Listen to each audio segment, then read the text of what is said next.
The Grand Hotel Paradox. Imagine a hotel with infinitely many rooms. Not a very large hotel. Not a hotel so big you could never count all the rooms. Infinitely many rooms, stretching on forever, every single one of them occupied. A guest stands at every door. Every bed is taken. Every key has been handed out. The hotel is, by any reasonable definition, completely full. Now a new guest walks up to the front desk and asks for a room. The manager does not panic. He does not apologize. He picks up the phone, makes an announcement to the entire hotel, and asks every current guest to do one simple thing. Move to the room with the next highest number. The guest in room 1 moves to room 2. The guest in room 2 moves to room 3. The guest in room 3 moves to room 4. Every single guest shifts forward by exactly one room, all the way down the infinite corridor.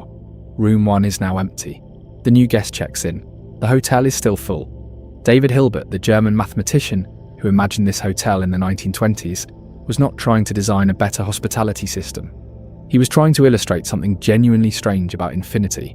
Something that resists every intuition you have built up through a lifetime of thinking about numbers and quantities and the meaning of the word full. In ordinary life, full means no more can be added. A glass of water is full when adding another drop causes it to overflow. A parking lot is full when every space is taken and the next car has to find somewhere else. A theatre is full when every seat has someone in it.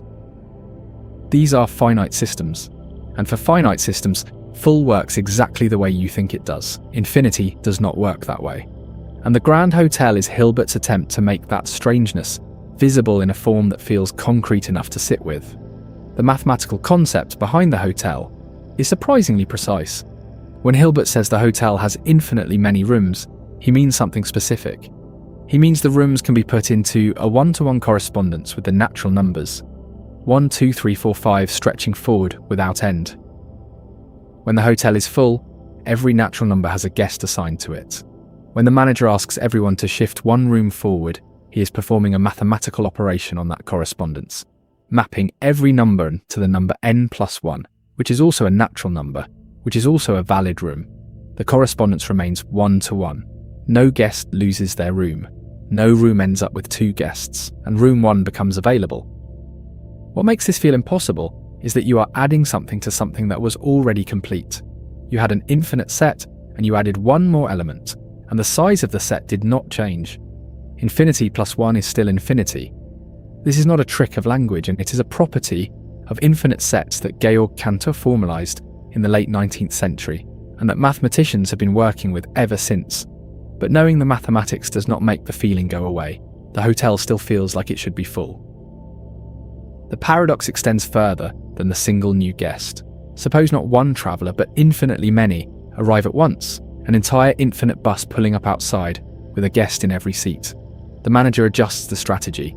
He asks every current guest to move to the room that is double their current room number.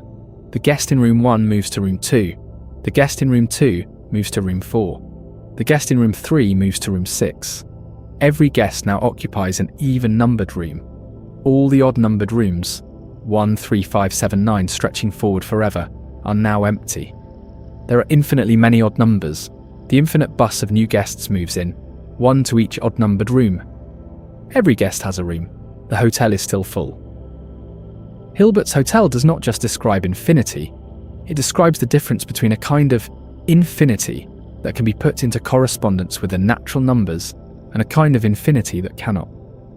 Cantor showed that these are different sizes of infinity, that some infinite sets are larger than others in a meaningful mathematical sense. The rational numbers, all the fractions, form an infinite set that can be accommodated in Hilbert's hotel. The real numbers cannot. There is no way to line up all the real numbers in a sequence and hand each one a room, because the real numbers are a strictly larger infinity than the natural numbers. Whether this distinction between sizes of infinity should feel comforting or alarming is something mathematicians and philosophers have been disagreeing about for over a century. What the Grand Hotel ultimately asks is not a question about rooms or guests or hospitality. It asks whether your intuitions about fullness and completeness and addition apply to anything beyond the finite world you actually live in. And the answer, if you follow the mathematics honestly, is that they do not. What does it mean for something to be complete if adding to it changes nothing?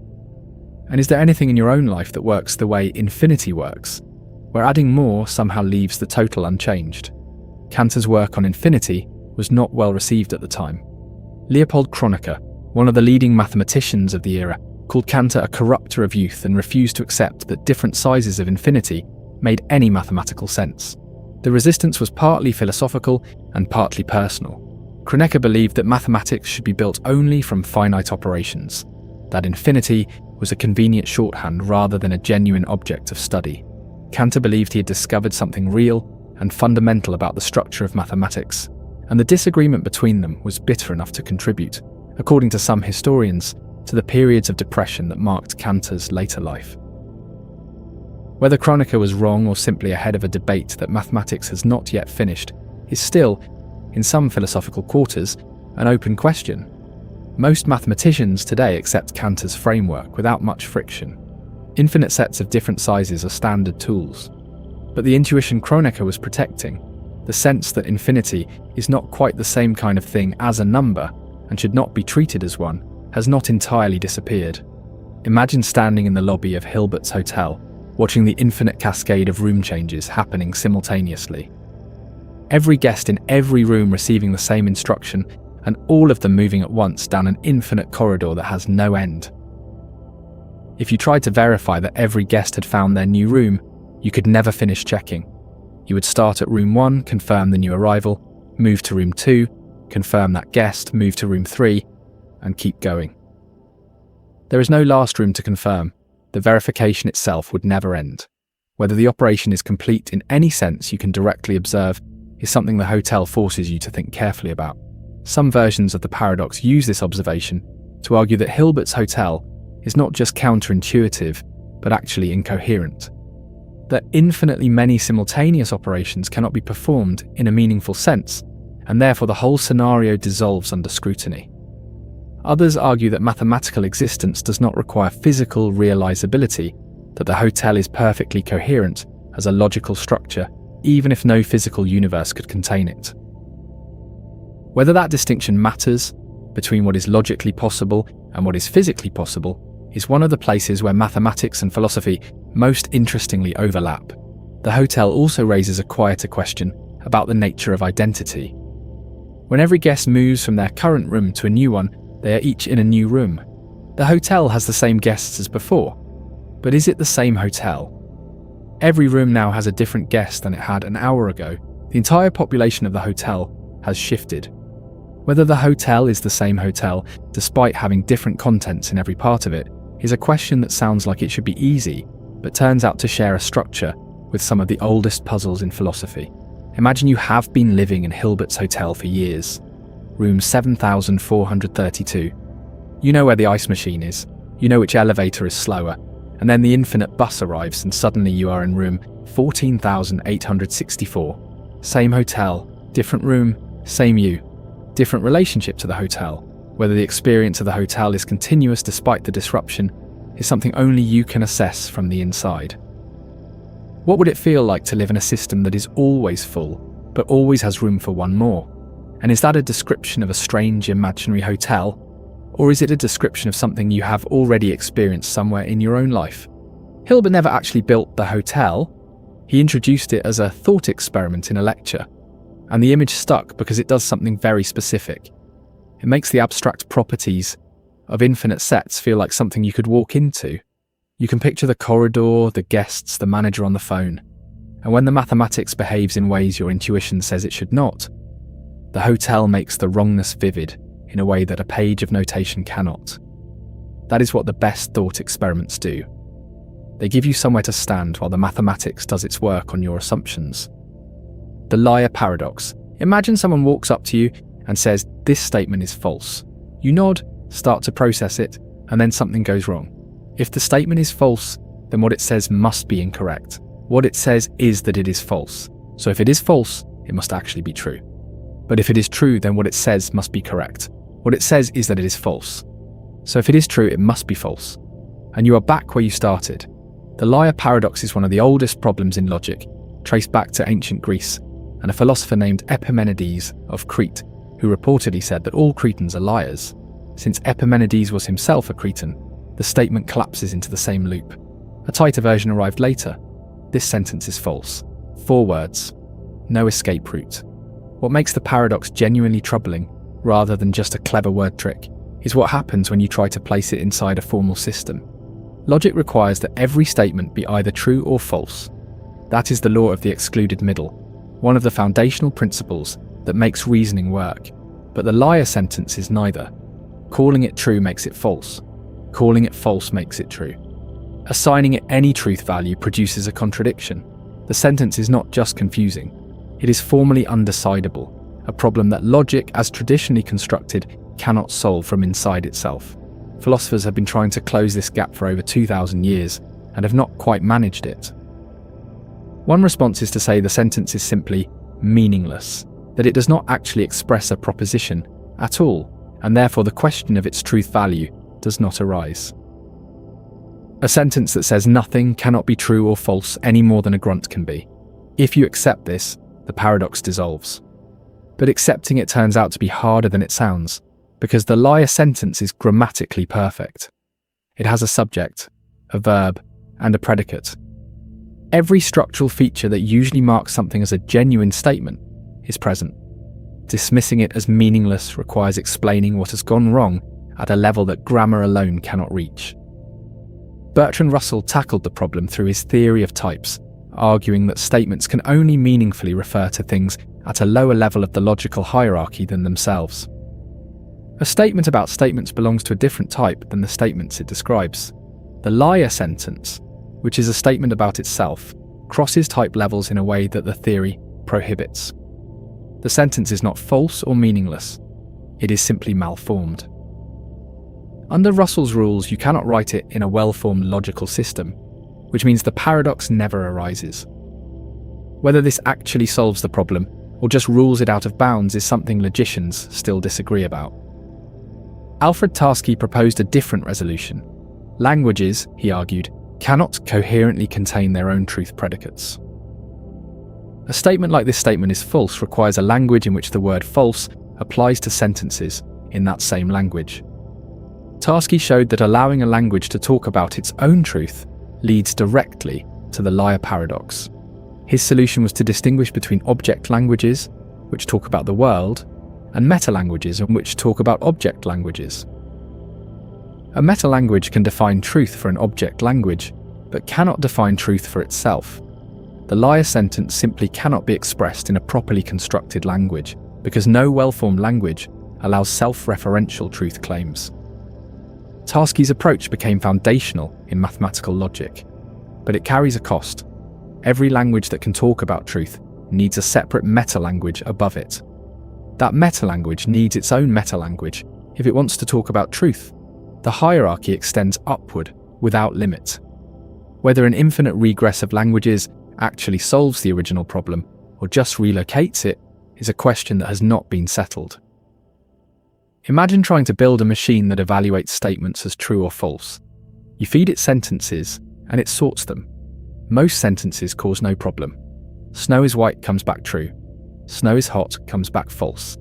And then someone feeds in this statement is false. The machine stalls. Not because it lacks information or processing power, but because the task it has been assigned genuinely cannot be completed. No amount of additional data will help. The problem is structural. This connects to something Kurt Gödel proved in 1931 that shook mathematics in a way it has not fully recovered from. Gödel showed that in any sufficiently powerful formal system, there are true statements that cannot be proven within that system. His proof worked by constructing a statement that essentially says this statement is not provable. If it is provable, it is false, which means the system proves false things. If it is not provable, it is true, which means the system cannot prove all true things. Either way, the system is incomplete. Gödel built his argument by encoding the liar paradox into mathematics itself, turning a philosophical puzzle into a precise mathematical result. The liar sentence, in other words, was not just a curiosity. It was a structural fault line that ran all the way down into the foundations. More recent work by Graham Priest has argued that the right response is not to prohibit self-referential sentences or construct elaborate type hierarchies, but to accept that some sentences are both true and false simultaneously. His position, called dialetheism, holds that contradictions can be real features of the world rather than signs that something has gone wrong in the reasoning. Most logicians find this deeply uncomfortable. Classical logic is built on the principle that a contradiction implies anything, that if you accept one contradiction, every statement becomes provable, which collapses the entire system. Priest has developed alternative logical frameworks designed to contain contradictions without this explosion. Whether they succeed is contested. What the liar paradox ultimately reveals is something about the limits of self-reference. Any sufficiently powerful system that can talk about itself will eventually say something that breaks down when you try to evaluate it consistently. Language, logic, and mathematics are all subject to this. The moment a system is expressive enough to describe its own contents, it is also expressive enough to generate statements that the system cannot handle. Whether that is a fundamental fact about the structure of reality or a limitation of the tools humans have developed for reasoning about it is a question that no one has answered cleanly. What would you say to someone who told you that the most honest thing they could say was that everything they told you was a lie? And would you believe them? Consider what happens when the liar paradox moves out of philosophy and into social life.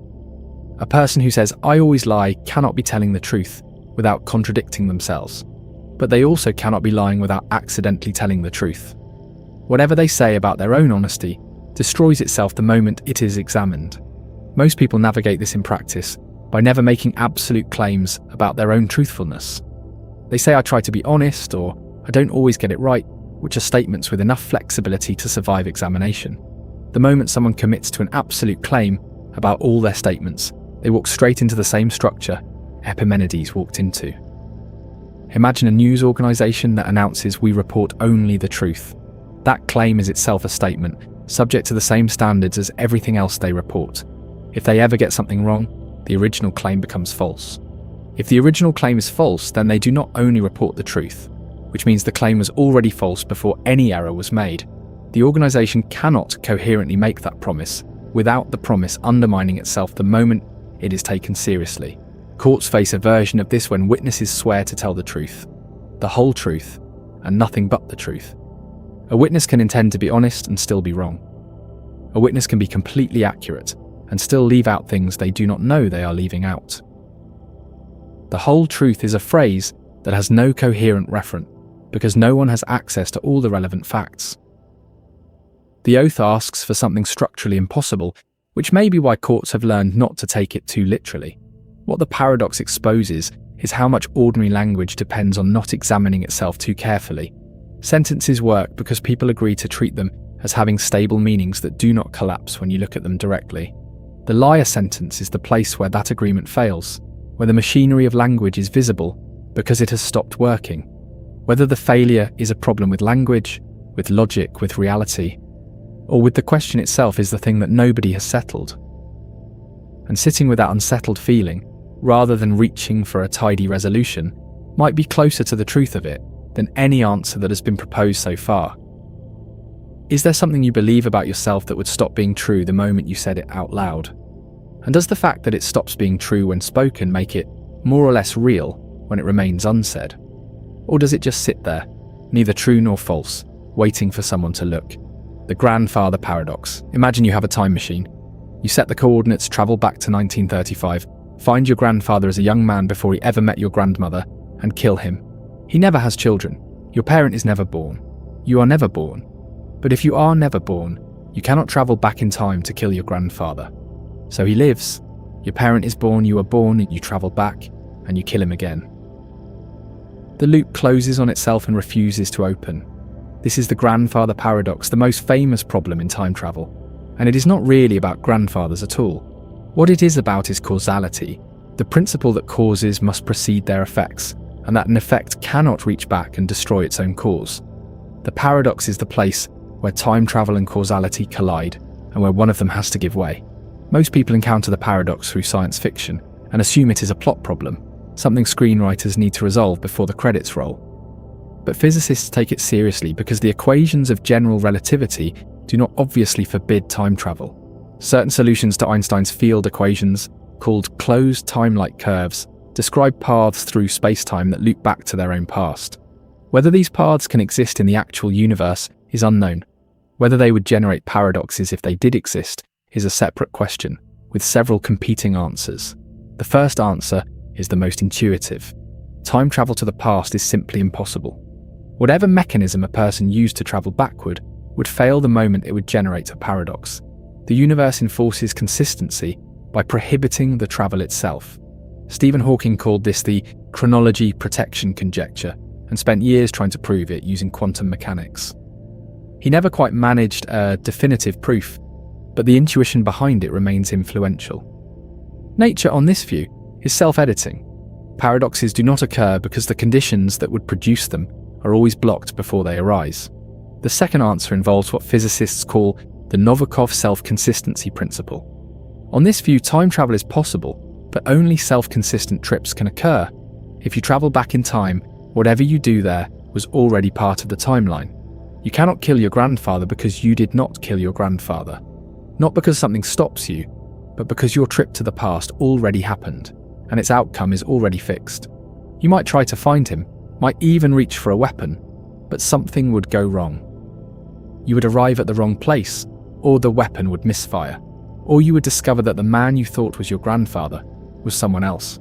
Whatever happens, the outcome is consistent with the timeline that produced you. Imagine watching a film in which every scene is fixed and cannot be changed. You can watch it as many times as you like, but the characters always do what they always did. A time traveler on the Novikov view is like a character in that film. Their actions are part of the plot. They cannot rewrite the script because the script already contains them. This is philosophically unsettling in a specific way. If you travel back in time and try to kill your grandfather but always fail, does that mean your actions are not free? Are you a conscious agent making choices, or a mechanism executing a fixed program? The self-consistency principle preserves causality at the cost of making free will difficult to locate. Every choice you think you are making might already be determined by the timeline's need to remain consistent. The third answer comes from quantum mechanics and the many worlds interpretation. When you travel back and kill your grandfather, you do not eliminate yourself. Instead, you branch into a parallel timeline where your grandfather is dead and you were never born. But the you who travelled back came from a different branch, a timeline in which you were born. Both timelines exist. The paradox dissolves because the cause and the effect are in different branches of reality and do not need to be consistent with each other. Whether the many worlds interpretation is actually true is one of the deepest unresolved questions in physics. It is consistent with quantum mechanics, but so are several other interpretations.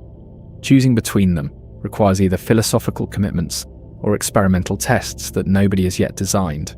The grandfather paradox also has a softer version that does not require killing anyone. Imagine travelling back to give your younger self the invention that made you famous.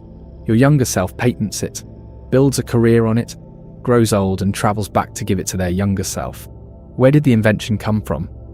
Nobody designed it. Nobody conceived of it fresh. It simply circulates through time, existing without origin. This is the Bootstrap Paradox hiding inside the Grandfather Paradox, a loop of information that has no starting point. Whether information can exist without a source, or whether every idea must originate somewhere in a genuinely creative act, is a question that feels trivial until a time machine is involved. What the Grandfather Paradox really asks is whether the past is fixed or fluid. If you could change it, what would that mean for everything that came after? And if you could not change it no matter what you tried, what would that say about the nature of every choice you have ever made or will ever make? If you could go back and change one thing, what would it be? And are you certain that changing it would produce what you hope, rather than something you could not have predicted? Philosophers who have written carefully about time travel point out that the paradox reveals something about the structure of possibility itself. We normally assume that what is possible depends on what is actual right now. From where you stand at this moment, many futures seem open. Many pasts, however, feel closed. You cannot change what has already happened. Most people accept this without examining it. The past is over.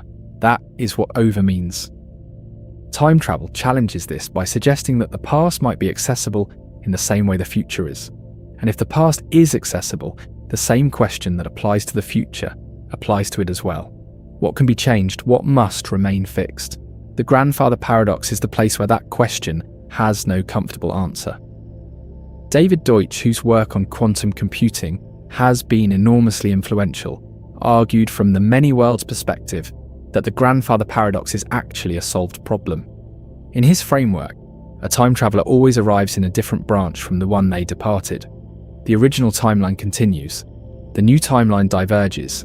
No paradox arises because no single timeline ever contains both the killed grandfather and the time traveler who kills him. Deutsch's solution preserves both causality and free will at the cost of multiplying realities without limits. Whether multiplying realities without limit is a smaller price to pay than accepting paradox is a matter of philosophical temperament more than physics. Imagine deciding to travel back not to prevent a tragedy, but simply to observe it. To watch an event in history without intervening. Even pure observation turns out to be complicated, because your presence in the past means the past now contains you, which may mean it never quite happened the way the history books recorded it. Even a passive time traveler changes things simply by being there. A breath, a footstep, a shadow falling across a surface all have effects. Butterfly effects, if you believe in them, extend those tiny differences forward into potentially enormous changes. A time traveler who only watches cannot be certain they are only watching. What is the event in your own past that you most want to understand better? And if you could go back and observe it without intervening, are you certain you would keep that promise to yourself? There is one more version of the grandfather paradox worth sitting with. Suppose you travel back not to kill your grandfather, but to meet him. You sit with him when he is young, before any of the events that shaped your family, and you simply talk. He does not know who you are. You know exactly who he is. At the end of the conversation, you return to your own time. Your grandfather grows old, having had a strange encounter with a traveller he never saw again. Was that encounter already in his past before you made the trip? If yes, it has always been there, woven into the history you grew up in without your knowing. If no, then your trip changed something, added something to a past that was previously fixed. Neither answer is comfortable. Both of them say something about the relationship between memory and reality that most people prefer not to examine too closely. What if the person you most needed to meet was someone from your own past who never knew they mattered to you? And would knowing they mattered have changed anything for either of you? Time travel makes these questions concrete in a way that ordinary life does not. But the questions themselves are not really about time machines. They are about whether anything that has happened can be revisited, understood differently, or healed. Most people carry at least one moment they would go back to if they could. The grandfather paradox is just the most extreme version of a desire that is entirely ordinary. The Predestination Paradox. Imagine a man who grows up hearing stories about a mysterious stranger who once saved his grandmother's life. The stranger appeared one afternoon, warned her about a house fire before it started, helped her evacuate safely, and then disappeared without giving a name. She described the encounter for the rest of her life. Her grandson grows up with that story woven into his sense of his own family. Years later, he builds a time machine, and on one of his early trips he finds himself in the right city, the right decade, and realizes he is near his grandmother's street. He stops by, he notices smoke beginning to form in a neighbouring building. He helps her evacuate. He leaves without giving his name. He was the stranger. He always was. The story his grandmother told was a story about him, told to him before he made the trip that put him in it. This is the Predestination Paradox, which is related to the Bootstrap Paradox, but cuts a little deeper. Where the Bootstrap Paradox asks about objects or information with no origin, the Predestination Paradox asks about causes that are also their own effects. An event causes itself. A loop closes so completely that there is no seam, no moment where something new enters the system from outside. The man did not decide to save his grandmother because he heard the story. The story exists because he saves her. Both statements are true simultaneously, and they depend on each other in a way that makes it impossible to say which came first. Causality, the principle that causes precede their effects, and that nothing can be its own cause, is one of the most fundamental assumptions in how humans understand the world. Drop a glass and it breaks. The dropping causes the breaking. The breaking does not cause the dropping. Time moves in one direction and causes flow forward through it. The Predestination Paradox describes a situation where this flow somehow loops back, where an event reaches backward through time to produce the conditions for its own occurrence. Physicists who study closed time-like curves, the solutions to general relativity that would permit time travel, have found that the predestination paradox is actually less troubling than the grandfather paradox from a mathematical standpoint. The grandfather paradox generates a genuine contradiction. An event occurs and does not occur in the same timeline. The predestination paradox generates a loop, but a self-consistent one. Nothing within the loop contradicts anything else within it. Every event follows from the events before it. The loop simply has no external starting point. Whether a causal loop that has no external starting point is physically possible is a different question from whether it is logically consistent. General relativity permits the geometry. Whether the universe's actual physical laws, once quantum mechanics is properly included, permit stable causal loops without the quantum fluctuations destroying them is something physics has not resolved. Consider a different version of the loop. A historian specializing in ancient architecture discovers a set of remarkably precise blueprints for a building she cannot identify. She studies them, translates the notation, publishes a paper. A colleague reads her paper, becomes fascinated by the building, eventually funds an archaeological expedition. The expedition uncovers the actual ruin, which has been buried for 2,000 years. Among the artifacts found at the site is a rolled document in a clay container, perfectly preserved. When the historian examines it, she recognizes her own handwriting. She has no memory of writing it. The expedition's discovery of the ruin confirms the blueprints she published. Her publication led to the expedition. The expedition found the document she wrote. The document she wrote preceded the expedition by 2,000 years. Within the loop, everything is consistent. No event contradicts any other, but the loop as a whole has no beginning. The blueprints did not originate anywhere, they circulate. What the predestination paradox asks, in its quieter moments, is whether origin is necessary. Humans are very attached to the idea that things start somewhere. Every story has a first page. Every person has a moment of conception. Every idea has a moment of first thinking. The predestination loop suggests a structure where things exist without ever having been initiated. Where asking where did this begin produces no answer. Not because the information is lost, but because the question has no answer. Some religious and philosophical traditions have found this less troubling than physicists do. A cosmos without a beginning, a divine nature that was never created, but simply always existed. These are not foreign concepts in certain frameworks of thought. What the predestination paradox does is bring that kind of infinite regress-free existence down to the level of specific events in human history, which feels stranger because those events seem like they should be contingent, like they could have gone differently. Imagine being the person in the loop.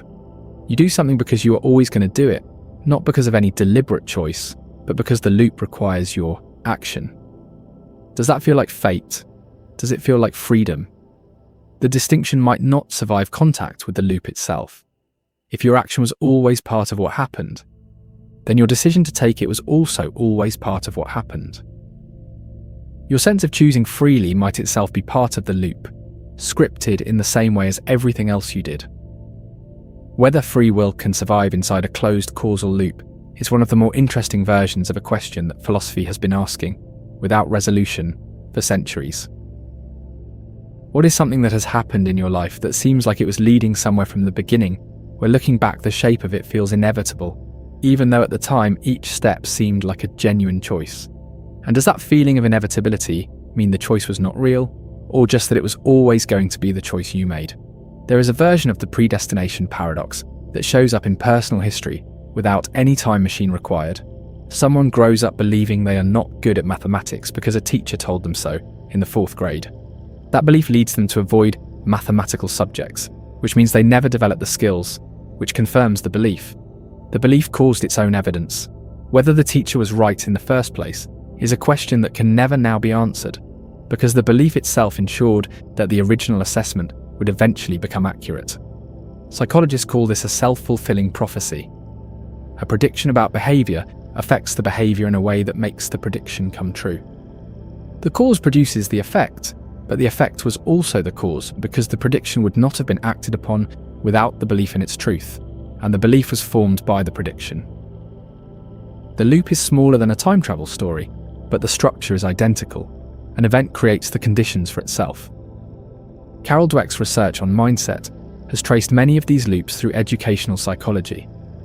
A fixed mindset, the belief that abilities are set rather than developable, produces behaviors that confirm the belief. A growth mindset produces different behaviors that produce different outcomes. Both mindsets create evidence for themselves. What breaks a loop of this kind is not information alone. The person with the fixed mindset often has access to counterexamples. What breaks it is a disruption from outside the loop, an experience that the loop cannot assimilate or explain away. Imagine being inside a loop you cannot see, acting according to a belief that produces outcomes that confirm the belief. Having no vantage point from which to notice the circularity, because everything within your experience is consistent with the pattern. The predestination paradox in its time travel form is dramatic enough to be obviously strange. The version that operates in ordinary psychology is subtle enough that most people never identify it. Whether the loops you live in are the loops you chose, or the loops that chose you, is something that requires standing outside them long enough to see their shape. And standing outside them is exactly what the loop makes difficult. What would have to happen for you to genuinely question a belief about yourself that has produced consistent evidence in its own support? And is the consistency of that evidence a reason to trust the belief, or a reason to suspect it? Cultural history contains these loops as well. A society believes certain people are suited to certain roles. Those people perform the roles because performing them is all they have been prepared for. The performance confirms the belief. Whether different preparation would have produced different performance is a question the loop never allows to be tested. Breaking a social predestination loop requires contact with something outside it. Not more evidence, something that disrupts the ordinary flow of confirmation entirely. Imagine being able to see the self-confirming loops in your own life from the outside. Whether you would recognize them, or whether you would still see them as straightforward facts about how things are, is the question the predestination paradox ultimately leaves open. The Curry Paradox. Imagine a sentence that says, if this sentence is true, then the moon is made of cheese. Take a moment with that. The sentence is making a conditional claim. It is saying that if a certain thing holds, specifically if the sentence itself is true, then something else follows, specifically the moon is made of cheese. On the face of it, this seems absurd, because the moon is clearly not made of cheese, and a sentence that claims otherwise is simply wrong. But follow the logic carefully and something deeply uncomfortable happens. Suppose the sentence is true. If it is true, then the conditional it expresses must hold. The conditional says, if this sentence is true, then the moon is made of cheese. We have assumed the sentence is true. So the condition is met, which means the conclusion follows. The moon is made of cheese. Now suppose the sentence is false. A conditional statement is false only when its antecedent is true and its consequent is false. If the sentence is false, then the antecedent, this sentence is true, is false. A conditional with a false antecedent is automatically true, regardless of whether the consequent is true or false. So if the sentence is false, the conditional is vacuously true, which means the sentence, which is the conditional, is true. But we assumed it was false. Contradiction. So the sentence cannot be false, which means it must be true. And if it is true, the moon is made of cheese. This is the Curry Paradox, identified by the logician Haskell Curry in 1942, and it is significantly more dangerous than the liar paradox for a specific reason. The liar paradox produces a statement that is neither true nor false, a gap in the truth value assignment. The Curry paradox produces a statement that appears to be true and that once accepted proves anything at all. Not just the moon being made of cheese, any claim whatsoever. Pick any statement in any domain, true or false, reasonable or preposterous. There is a Curry sentence for it. And the same logic applies. If this sentence is true, the sun orbits the earth. If this sentence is true, every prime number is even. If this sentence is true, you are currently dreaming. Each of these follows the same structure. Each of them, by the same chain of reasoning, turns out to be not just true, but necessarily true. A logical system that permits Curry sentences proves everything, and a system that proves everything proves nothing, because a proof only means something, if not everything can be proven. Logicians call this property explosion. If a logical system accepts a contradiction, every statement in the system becomes provable. The Curry paradox generates explosion without even needing a contradiction, in the obvious sense. It needs only self-reference and a conditional, which are both extremely common features of ordinary language and mathematical systems. Different solutions have been proposed, and each of them requires giving up something that seemed obvious. One response is to restrict the conditional. Standard logic treats a conditional as false only when its antecedent is true and its consequent is false. Under this treatment, a conditional with a false antecedent is automatically true, which is what allows the Curry paradox to work.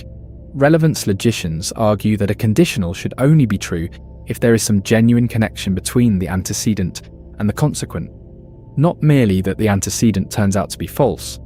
If this sentence is true, the moon is made of cheese fails the relevance test because the truth of the sentence has no genuine connection to the composition of the moon. Under relevance logic, the Curry paradox dissolves. But relevance logic is significantly more complex than classical logic and gives up results that mathematicians have relied on for a long time. Another response is to restrict self-reference, to prohibit sentences from referring to their own truth values in the way Curry sentences do. This is Tarski's approach, and it works for the Curry paradox for the same reasons it works for the liar, but it requires constructing elaborate hierarchies of languages and meta-languages, and it struggles with natural language, where self-reference is everywhere and nobody usually notices. A third response, Priest's dialetheism again, accepts that some sentences are both true and false, but then needs to find a way to prevent explosion, to stop the system from proving everything once a contradiction is accepted. Priest has developed para-consistent logics designed to contain contradictions without explosion. But whether these systems preserve enough of what we normally mean by logic to count as genuine solutions is contested. Imagine you are designing a legal system. You want it to be consistent, to be able to determine whether any given act is legal or illegal without producing contradictions. Someone submits a law that reads, "If this law is valid, then the following action is required. Pick any action, however absurd." The Curry structure means that if your legal system accepts self-referential laws with conditional structures, it accepts the action as required. A legal system that cannot exclude this kind of self-referential legislation has no principled way to refuse any obligation whatsoever. Whether this is a problem for legal systems specifically, or just for formal logical systems representing them, is something legal theorists have debated less than you might expect, possibly because natural language law has enough built-in ambiguity and judicial interpretation to prevent the paradox from running in practice. What the Curry paradox ultimately reveals is how much ordinary reasoning depends on not following the rules too literally. Formal logic is an attempt to make reasoning precise, to eliminate ambiguity and ensure that valid arguments cannot lead to false conclusions. But the precision creates vulnerabilities. Self-reference is natural in language. Conditionals are natural in reasoning. Combining them in certain ways produces machinery that, when operated exactly as specified, proves things nobody intended to prove. Whether the right response is to fix the machinery or to accept that some statements are genuinely beyond the reach of formal evaluation is a question that logic has been sitting with for over 80 years without a clean resolution. What do you do when the rules, followed exactly, lead somewhere the rules were never meant to go? And is the problem with the rules, with whoever made them, or with the assumption that rules can be complete? Computer science encountered a version of this problem when researchers began building systems for automated reasoning. A theorem prover takes a set of axioms and rules and derives theorems from them. If the axiom set contains something structurally similar to a Curry sentence, the prover can derive everything. In practice, this is called a bug, and engineers work hard to exclude self-referential constructions from the axiom sets their systems use. But finding all such constructions in advance is exactly as difficult as it sounds. Programming languages have their own version of the issue. A type system is supposed to prevent programs from doing things that would cause errors, assigning a string where a number is expected, calling a function with the wrong arguments. A well-designed type system should catch these problems before the program runs. But sufficiently expressive type systems can encode self-referential types, types that refer to themselves in their own definition. Some of these self-referential types cause the type checker to loop forever trying to evaluate them. Others cause it to accept programs that should be rejected. The Curry paradox is one of the theoretical sources of these issues, translated from the language of logic into the language of types. Whether a programming language should be expressive enough to allow self-referential types depends on what you want the language to do. Languages designed for theorem proving tend to prohibit them. Languages designed for flexible general use tend to allow them and accept the associated risks. Neither choice is obviously right. Imagine writing a letter to yourself that reads, "If you believe everything in this letter, believe the following thing as well." Then add any belief you choose. Under the Curry structure, rationally you should believe the added thing, because if you believe the letter, you believe its contents, including the conditional. And if you believe the conditional, and you believe the letter, you believe whatever the conditional leads to. A commitment to believing a self-referential document is a commitment to believing anything that document includes. Most people would not sign such a letter, but many people effectively sign versions of it when they commit to ideological frameworks or institutional loyalties that contain implicit conditionals of similar structure. Whether this is a problem or just a feature of how human belief systems work depends heavily on what gets put in the place of the moon being made of cheese. Some substitutions are harmless, others are not. What would you need to stop believing in order to prevent a belief you already hold from implying something you do not want to conclude? And is there a version of that calculation you are already performing without having named it? Self-reference and conditionals are ordinary features of language. The explosion they can produce together is always latent, waiting for the right sentence to trigger it. The Barber Paradox. Imagine trying to describe the number 1 in as few words as possible. 1. Done. The number 2 also takes 1 word. 2. The number 11 takes 2 words. 11. The number 1001 takes 3 words. 1001. Most numbers can be described fairly compactly. Some take more words than others. But here is a question. Is there a smallest positive integer that cannot be described in fewer than 60 words? Think about what that means. Every positive integer that can be described in 59 words or fewer gets labelled, categorised, identified. There are only finitely many strings of 59 words or fewer, which means only finitely many numbers can be described that concisely. Since there are infinitely many positive integers, some of them must require 60 words or more to describe. Among all those numbers that require 60 or more words, there must be a smallest one. Call it n. Now here is the problem. We just described n in 13 words. The smallest positive integer not describable in fewer than 60 words. 13 words, considerably fewer than 60. So n is describable in fewer than 60 words. But n was defined as a number that cannot be described in fewer than 60 words, which means our description is wrong.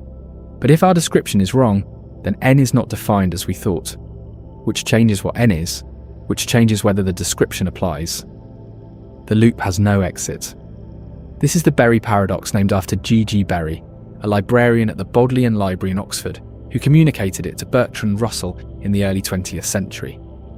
Russell recognised it immediately as a relative of the set theoretic paradoxes he was already wrestling with, and included it in his writings as an illustration of what goes wrong with self-referential definitions. On the surface, the Barber Paradox looks like a linguistic trick, a play on the ambiguity of the word describable. But it is considerably more precise than it looks. The paradox depends on the concept of definability in a formal system, and when made precise, it connects to some of the deepest results in mathematical logic and computability theory. Consider what it means for a number to be describable. A description is a finite string of symbols that uniquely identifies a number. Some numbers have many descriptions, others might have only one. But any number that has any description at all is, in some sense, reachable from the system of descriptions. Numbers that have no description are, by definition, beyond the reach of the language. They exist but cannot be pointed to. Alfred Tarski's work on truth and definability showed that the concept of definability is itself formally tricky. A number is definable in a formal language if there is a formula in that language that is true of exactly that number and nothing else. Tarski proved that the set of definable numbers cannot be defined within the language itself, for reasons that closely parallel the Barber Paradox. Attempting to define definability from inside the system generates the same kind of self-referential contradiction.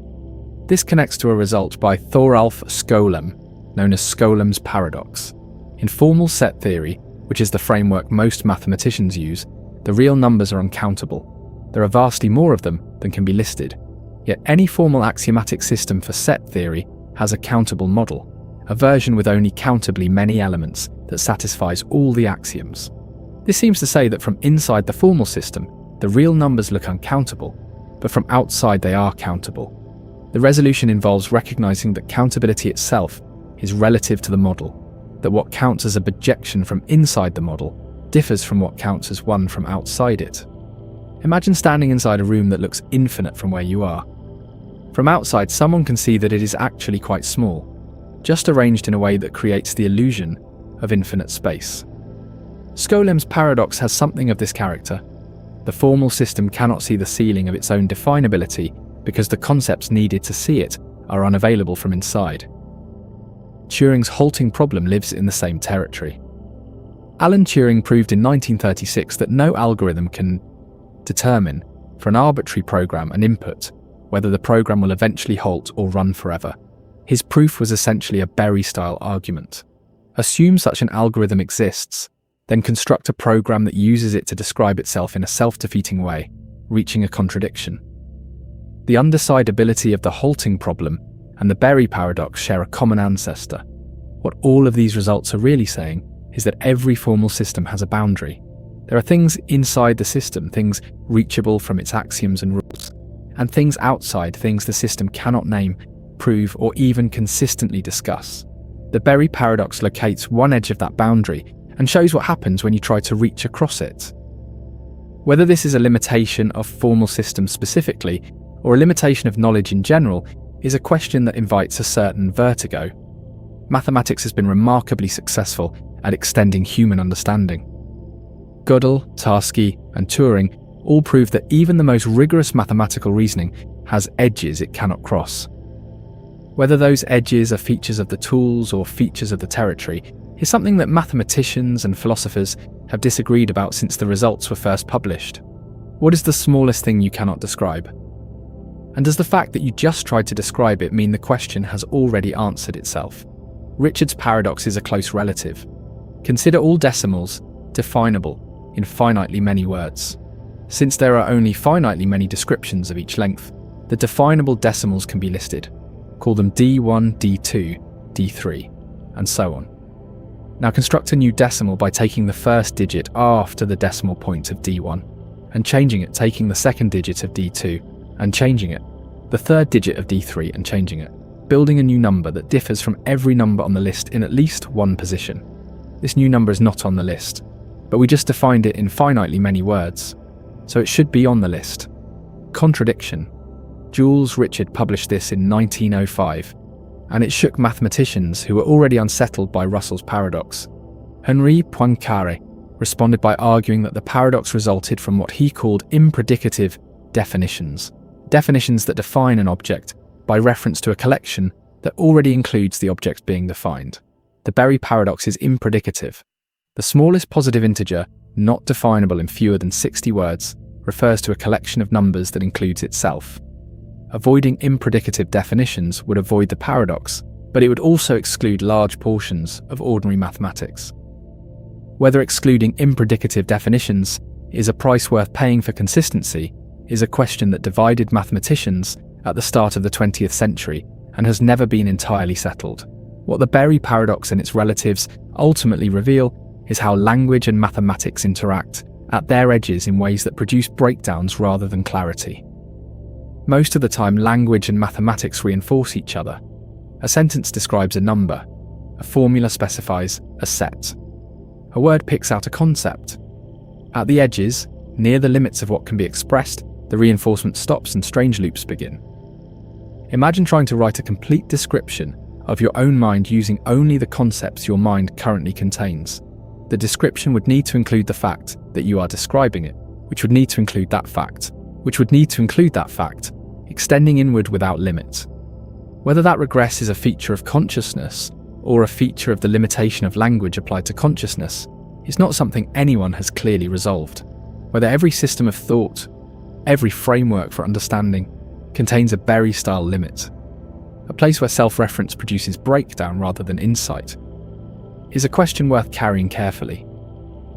Is there something you understand that you cannot explain? And is the gap between understanding an explanation, a gap in your language, in your thinking, or in the thing itself. Consider all true statements about you expressible in fewer than 100 words. There are finitely many. Among true things about you that require more than 100 words, there is a shortest.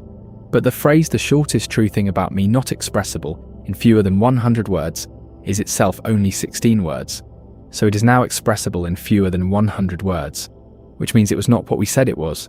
The berry structure lurks near any attempt to define the boundaries of what can be said. Whether there are true things about you that no finite string of words could ever capture, not because language is inadequate, but because the paradox prohibits it, is a question that sits between mathematics and something else entirely. Feynman once said that if you think you understand quantum mechanics, you do not understand quantum mechanics. Whether that is a Berry-style limit or just appropriate humility, the structure of it is worth noticing. Understanding and expressing understanding are not the same. Sometimes the expression reaches back and changes what it was supposed to describe. The Fitch Paradox. Imagine a simple principle.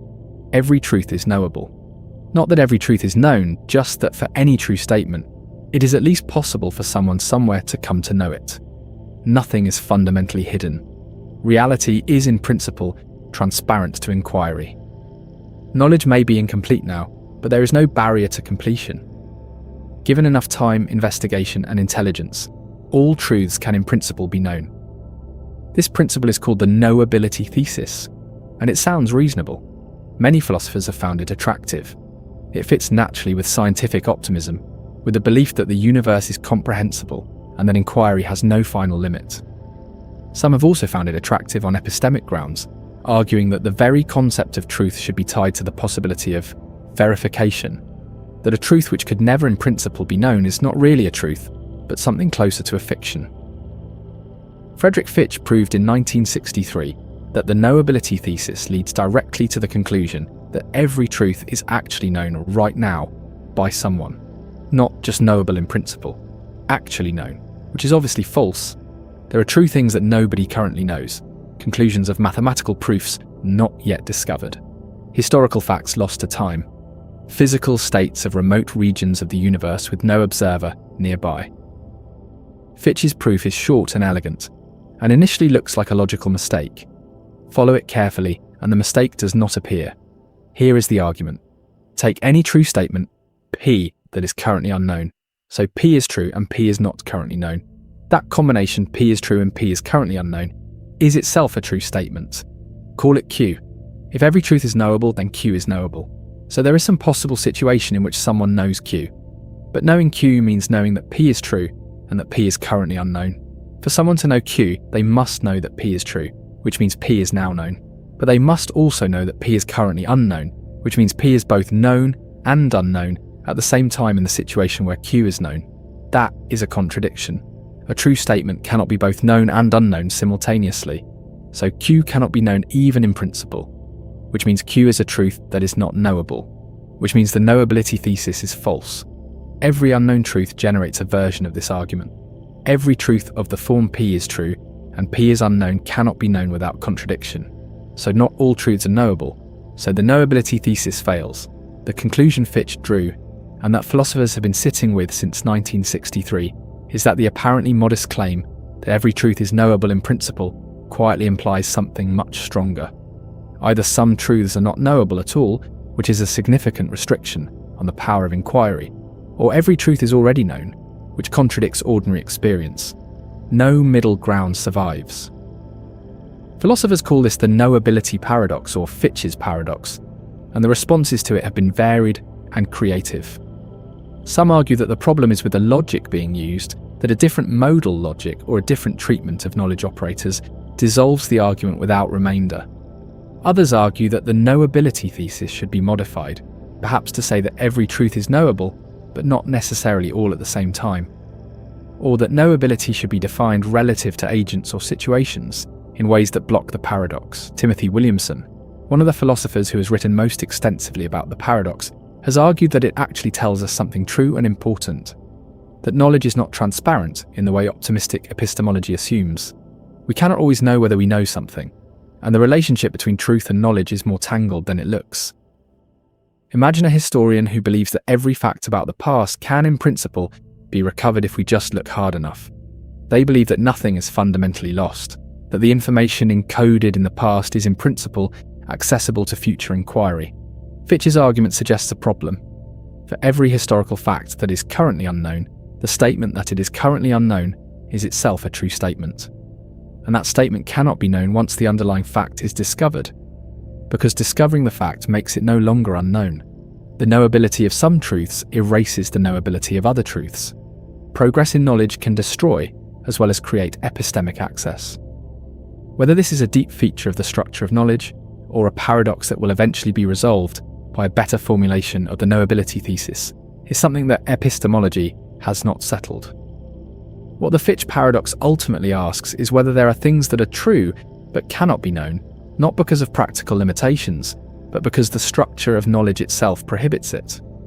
And if there are, what does that say about the relationship between truth and reality?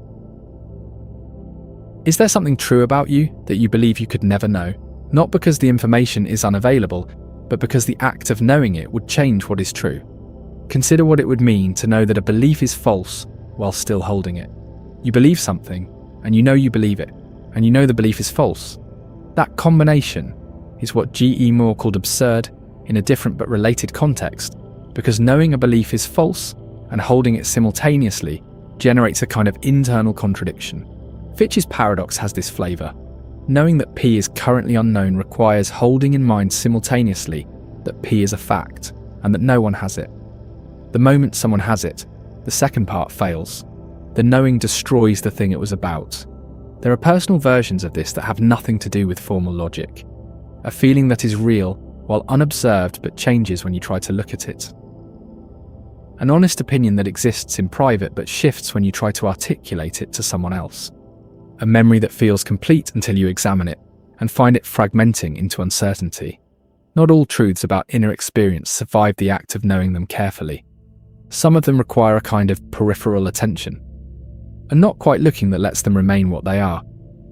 Whether this is a limitation of introspection specifically, or a more general feature of certain kinds of truth, is something psychology and philosophy have circled without quite converging on. But the structure Fitch identified in formal epistemology seems to have echoes in the more ordinary epistemic territory of self-knowledge. Dorothy Edgington, responding to Fitch, argued that the knowability thesis should be understood as a thesis about actual situations rather than possible worlds. She proposed that what we should say is not that every truth is possibly known in some possible world, but that for every actual truth, there is some situation in which it is known. This reformulation avoids Fitch's argument by changing what possible means in the relevant context. Whether it successfully captures what the original thesis intended is something philosophers continue to debate. Joe Salerno has spent many years editing and contributing to work on Fitch's paradox, and notes that it remains one of the few genuinely novel results in epistemology, a case where a formal argument proved something substantially surprising about the structure of knowledge rather than just making precise a point that informal reasoning had already reached. Imagine writing down every true thing you do not currently know. The list is infinite. Now imagine that knowing any item on the list in a specific way, as a thing you currently do not know, means you can never fully know it without destroying the description that made it what it was. Some truths are like photographs that develop into different images the moment you expose them to light. The developing is knowing, and the developed image is no longer the image of the thing you are trying to know. Whether the universe contains truths of this kind, fundamental truths about physical states, or historical facts or human experience that are structured so that knowing them in the right way is impossible, is a question that Fitch's argument raises but does not answer. What would you be willing to stop knowing in order to know something more important? And is there anything whose truth depends on your not knowing it? Fitch published his proof as a minor technical note and did not fully anticipate how much attention it would receive. For 30 years after its publication, the paradox was relatively obscure. Then in the 1980s and 1990s, it attracted serious philosophical attention, partly because anti-realist philosophers, who had been defending the knowability thesis, realised that Fitch had proven something significant about their position. The argument did not settle the dispute between realism and anti-realism, it sharpened it, which is what the best formal arguments do.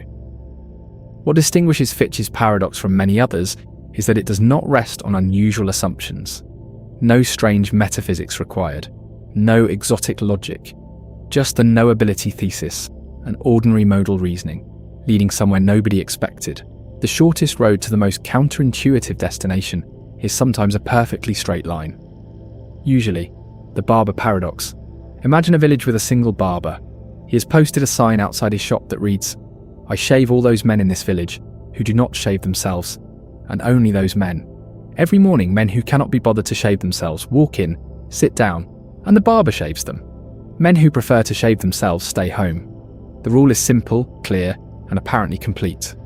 One afternoon, someone asks the barber a question he has never thought about. Who shaves you? He picks up his razor and considers it. If he shaves himself, then he belongs to the group of men who shave themselves, which means the rule says he should not shave himself, because he only shaves men who do not shave themselves. If he does not shave himself, then he belongs to the group of men who do not shave themselves, which means the rule says he should shave himself, because he shaves all those men. Either way, he does something the rule forbids. He sets down the razor. The question has no answer. Bertrand Russell devised this scenario in 1901 as a more accessible version of a problem he had found in the foundations of mathematics.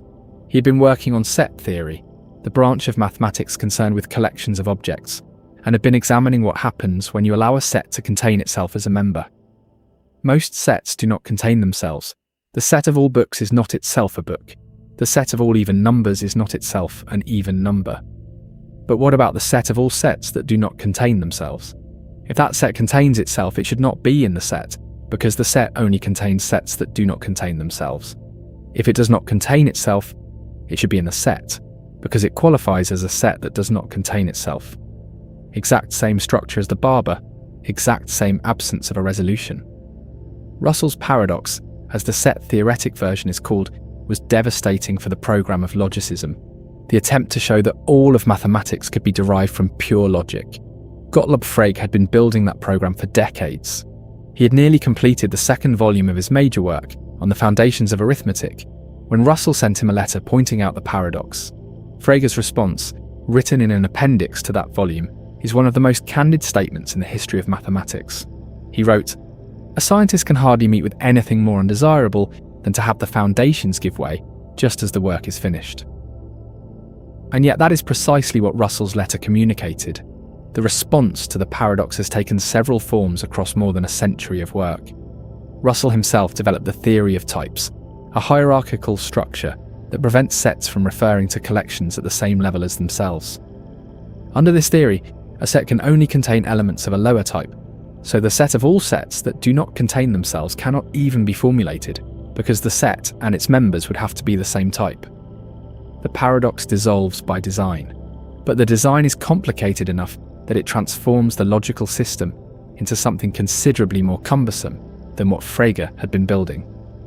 Ernst Zermelo had independently found the same paradox and developed a different response.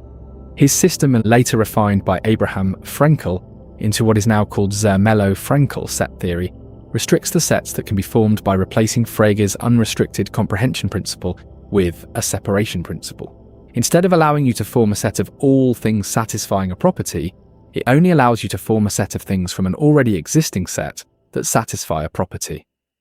Since there is no set of all sets in the system, the paradoxical set cannot be formed. Zermelo-Frenkel set theory is now the standard foundation for most of mathematics. Whether Zermelo-Frenkel set theory really avoids the paradox or just prevents it from being expressed is a philosophical question that set theorists occasionally discuss. The system has not produced a contradiction in over a century of use, but the possibility of a hidden inconsistency cannot be ruled out from inside the system itself. Gödel showed that no sufficiently powerful formal system can prove its own consistency.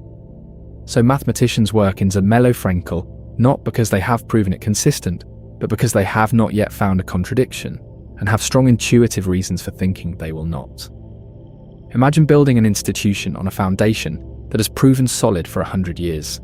You have not verified that the foundation cannot crack, only that it has not cracked yet. You trust it not because of certainty, but because of accumulated experience and the cost of rebuilding. Most human institutions work this way. Most knowledge works this way. The Barber's Paradox is the place where the gap between what works and what is provably right becomes visible. The Barber story also illustrates something about how definitions can seem clean until they are applied to edge cases. The rule for the barber was clear for every ordinary case. Almost every man in the village fit neatly into one of the two categories. The rule only broke down for the barber himself. The one case the rule implicitly omitted by not specifying what happened when the rule maker was subject to the rule. Many rules share this structure.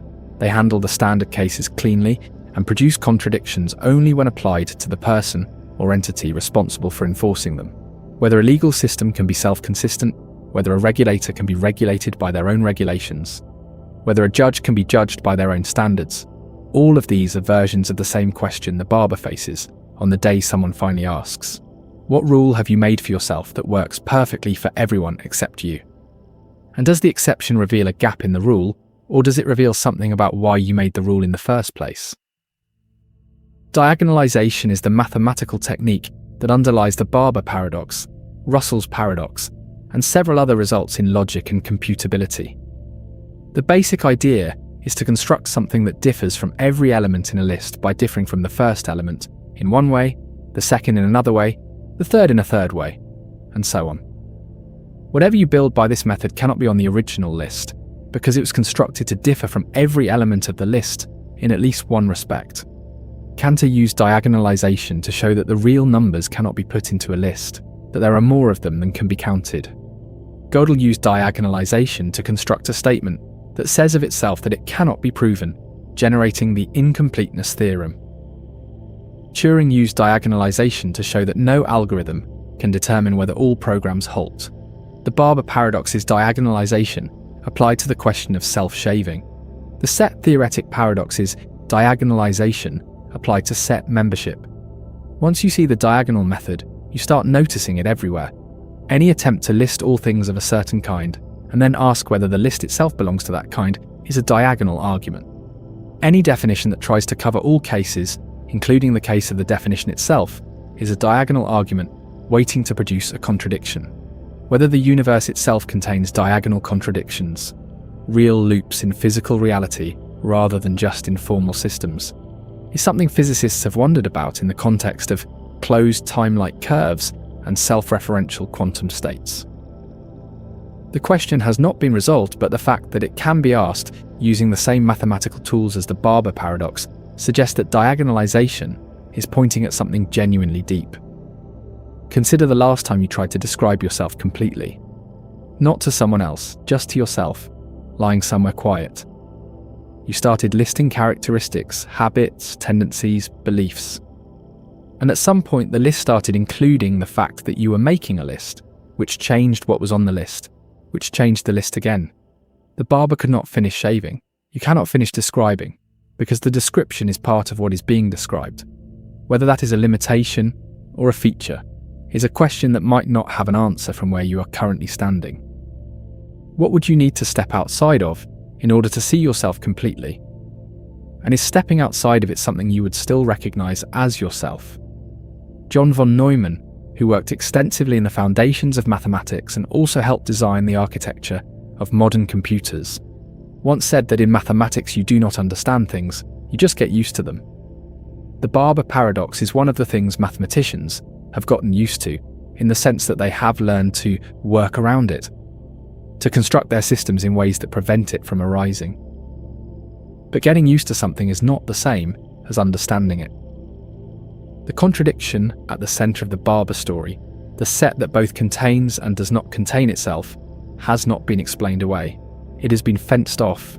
Whether the fence is in the right place, whether the systems designed to exclude the paradox have successfully identified what went wrong rather than just suppress the symptom, is something that Foundations of Mathematics continues to examine. The barber is still standing in his shop, razor in hand, no answer to the question. Russell's Paradox. Imagine you are sorting objects into boxes. Someone hands you a rule. Put each box into a box only if that box does not contain itself. Most boxes pass this test easily. A box of books does not contain itself. A box of empty boxes does not contain itself. You work your way through the collection, sorting carefully, until you notice a problem. You need a box for all the boxes that do not contain themselves. Call it box R. Now you have to decide where box R goes. If box R contains itself, it violates the rule for box R. The rule says box R should only contain boxes that do not contain themselves. So if box R contains itself, it should not be in box R. But if box R does not contain itself, it satisfies the condition for being in box R. So it should be in box R. Every option is wrong. The rule produces an object that cannot exist consistently. This is Russell's paradox, and it broke mathematics. When Bertrand Russell found it in 1901, the field of mathematical logic was in the middle of a grand project. Gottlob Frege had spent decades building the most rigorous foundation for arithmetic ever attempted. His system, developed over 2 volumes of dense formal work, was designed to show that all of mathematics could be derived from pure logical axioms. No intuition needed, no informal assumptions, pure logical machinery from the ground up. Frege believed he had nearly completed the work. He was preparing the 2nd volume for publication when Russell sent his letter. Frege's response in the appendix to that volume is one of the most honest passages in the history of mathematics. He acknowledged that the system he had built was inconsistent, and that the correction required was not a small adjustment, but a fundamental rethinking. What Russell had shown was not a bug in Frege's implementation, but a flaw in the concept of unrestricted set formation itself.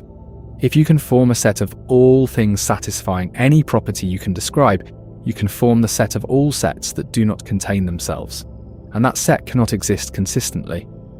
The concept that had seemed foundational, the idea that any well-defined property determines a set of the things satisfying it, was not just imprecise, it was formally contradictory. Responses came quickly and in different directions. Russell himself developed type theory, which prohibits sets from referring to collections at the same logical level as themselves. Under type theory, sets are organized into a strict hierarchy. A set can only contain elements of a lower level in the hierarchy. The paradoxical set would need to contain sets of the same level as itself, which the theory prohibits. The paradox dissolves. But type theory is considerably more complex than Frege's original system and has a quality of ad hoc constraint rather than organic resolution. Zermelo took a different approach. His response was to restrict what sets you are allowed to form. Instead of forming a set of all things satisfying a property, you can only form a set of things from an already existing set that satisfy the property.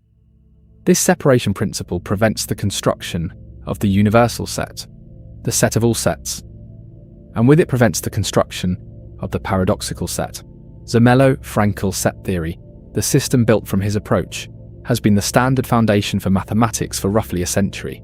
Whether these responses fix the underlying problem or merely prevent it from being formulated is a question worth sitting with. The formal systems work. Mathematicians have not found a contradiction in Zermelo-Fraenkel set theory in a century of searching.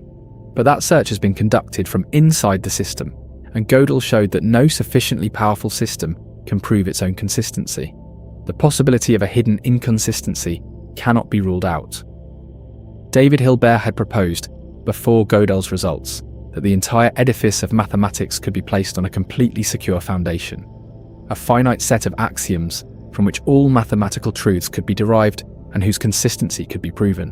Gödel showed that this program was impossible in principle. Every sufficiently powerful formal system is either inconsistent or incomplete. Russell's paradox was the first visible crack in the foundation Hilbert had hoped to secure. Gödel's theorems showed that no repair could make the foundation complete. Imagine constructing a system of rules for a community. The rules are clear and carefully written. They cover everything you can anticipate. And then someone asks whether the rules apply to the process of making rules. If the meta-level rules are the same as the object-level rules, you have a Russell-style situation. If they are different, you have 2 systems, and you need rules for which system governs which. Every system of rules that is expressive enough to describe itself faces a version of this problem. Legal systems address it through constitutional hierarchies and the requirement that amendments follow specified procedures. Mathematical systems address it through type hierarchies and restricted formation principles. Neither solution is fully satisfying from a purely logical standpoint. Both are pragmatically functional. Whether pragmatic functionality is what logic was aiming for, is a question the foundations of mathematics has been examining since 1901. What would it mean to construct a set of values that also included a rule for how to revise those values? And would the revision rule be part of the values, subject to revision by the same rule, or would it sit outside the values, requiring a further rule? And so on. Paul Cohen's work in the 1960s added another layer to the strangeness. Cohen proved that certain statements in set theory, including the continuum hypothesis, which is about the relative sizes of different infinities, are neither provable nor disprovable from the standard axioms of Zermelo-Fraenkel set theory. Whether you add the continuum hypothesis or its negation, the resulting system is consistent, assuming Zermelo-Fraenkel itself is consistent. This means that set theory has multiple valid versions, multiple possible mathematical universes, each internally consistent and each containing different truths. Russell's paradox forced mathematicians to choose a foundation carefully. Cohen showed that even after careful choice, fundamental questions remain unanswerable. Whether mathematics describes a single objective reality, or is more like a collection of internally consistent games played according to different rules, is a question that these results collectively push into the foreground. Most working mathematicians operate without worrying about it. The mathematics functions. Planes are engineered using calculus. Cryptography is built on number theory.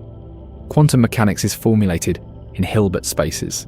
Whether the formal systems used in all of these applications describe a unique mathematical reality or just a usefully consistent one is a philosophical question that it does not affect the engineering.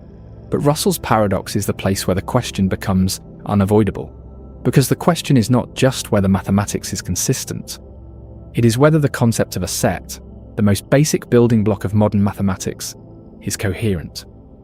And the answer, after more than a century of work, is that it is coherent under certain restrictions chosen precisely to avoid the paradox, and that without those restrictions, it is not. Consider what you believe without having verified it. Most knowledge rests on foundations that have not been individually checked. You believe in the reliability of clocks without having tested every mechanism. You believe in the historical record without having examined every document. You believe in your own memory without having cross-referenced every recollection.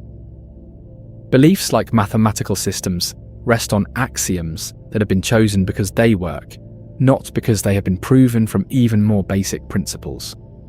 Russell's paradox is a reminder that even the most carefully constructed foundations can harbour contradictions, not because the builders were careless, Frege was not careless, but because some contradictions are invisible until exactly the right question is asked. What is the most basic assumption underlying something you are confident about? And have you ever asked whether that assumption, followed to its logical conclusion, produces a result you would refuse to accept? Wittgenstein thought the paradox showed not that mathematics was inconsistent, but that certain questions should simply not be asked. Rules of a language game apply within the game.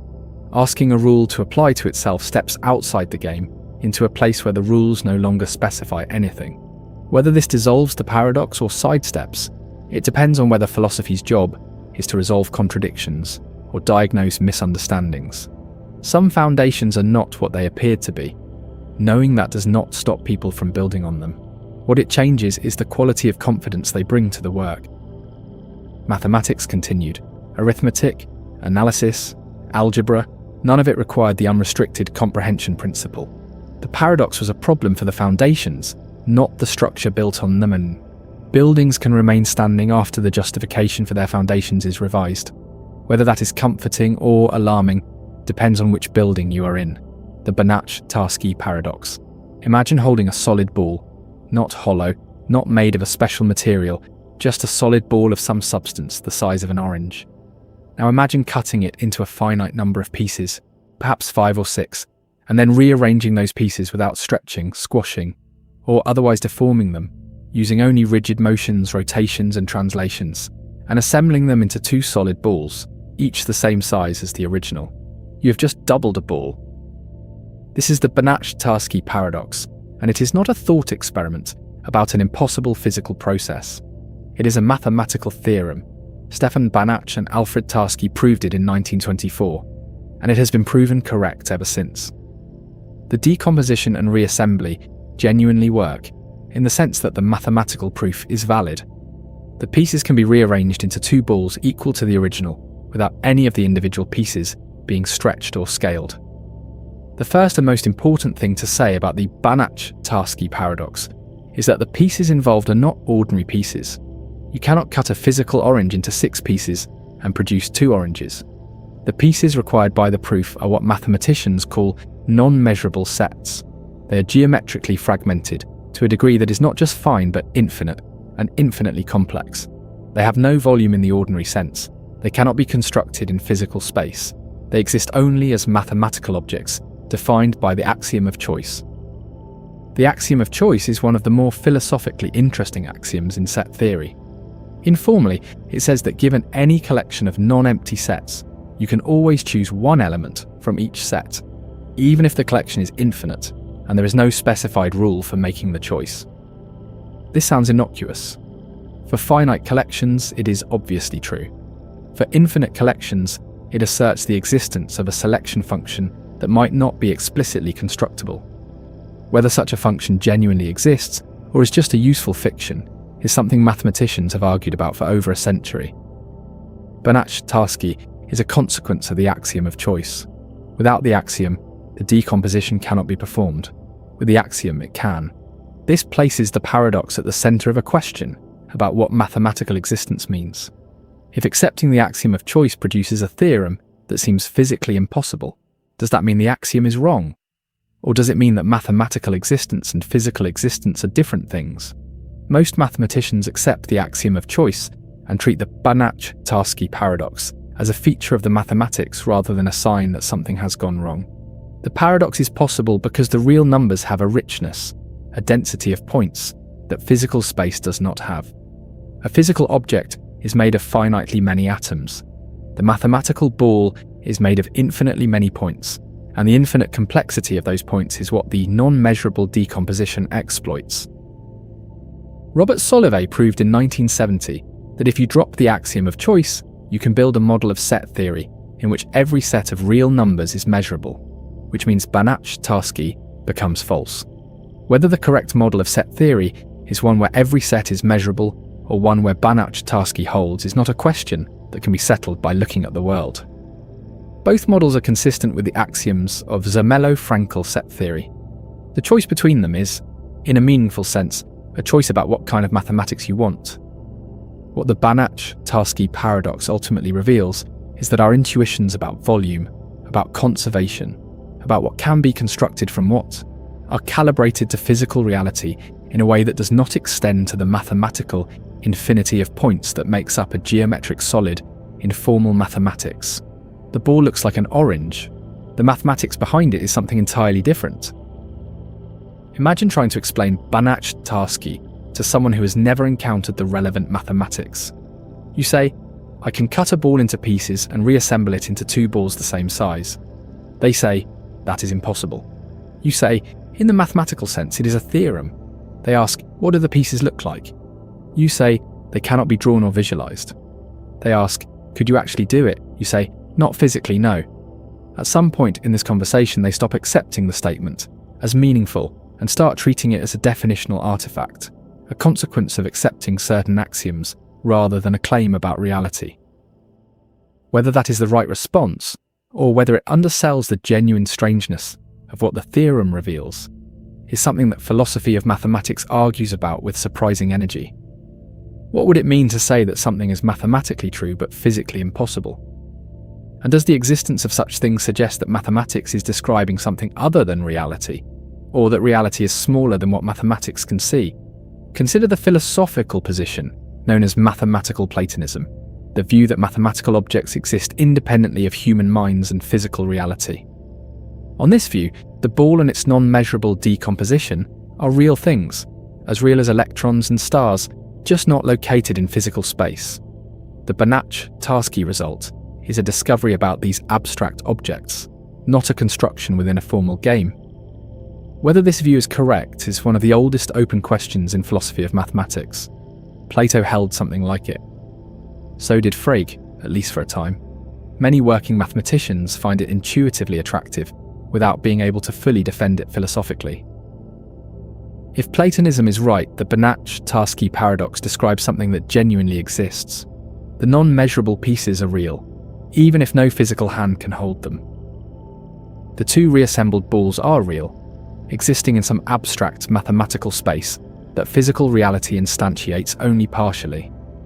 What physical reality cannot do, because atoms and volumes impose constraints that pure mathematics ignores, is a limitation of the physical, not of the mathematical.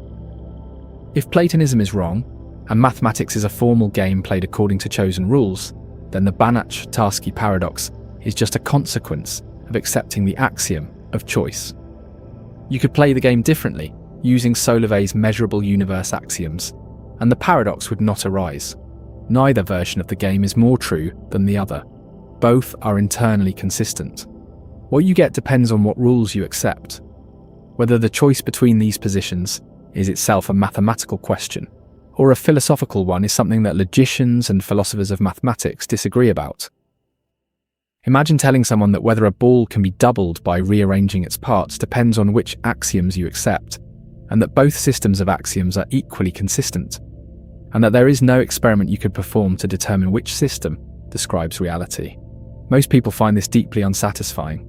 Mathematics is supposed to be the discipline where things are true or false, not where things are true relative to your axiom choices.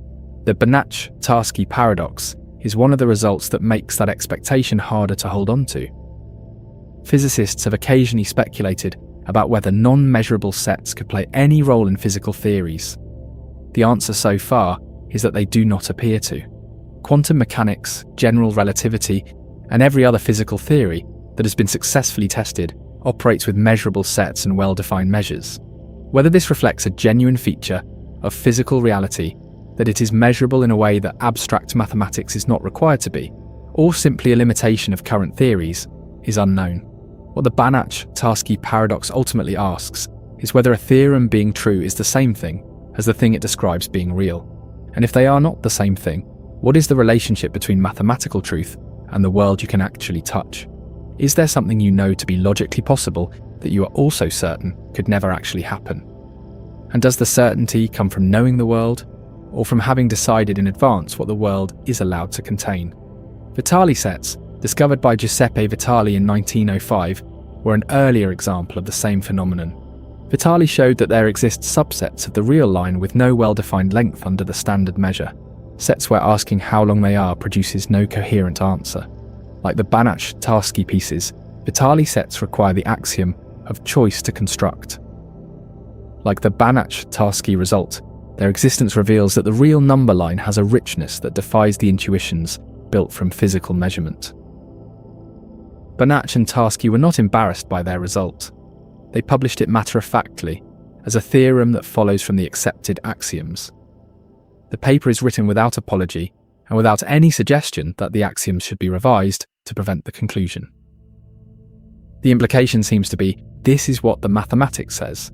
Whether the mathematics correctly describes any aspect of physical reality is a different question, one the paper does not address.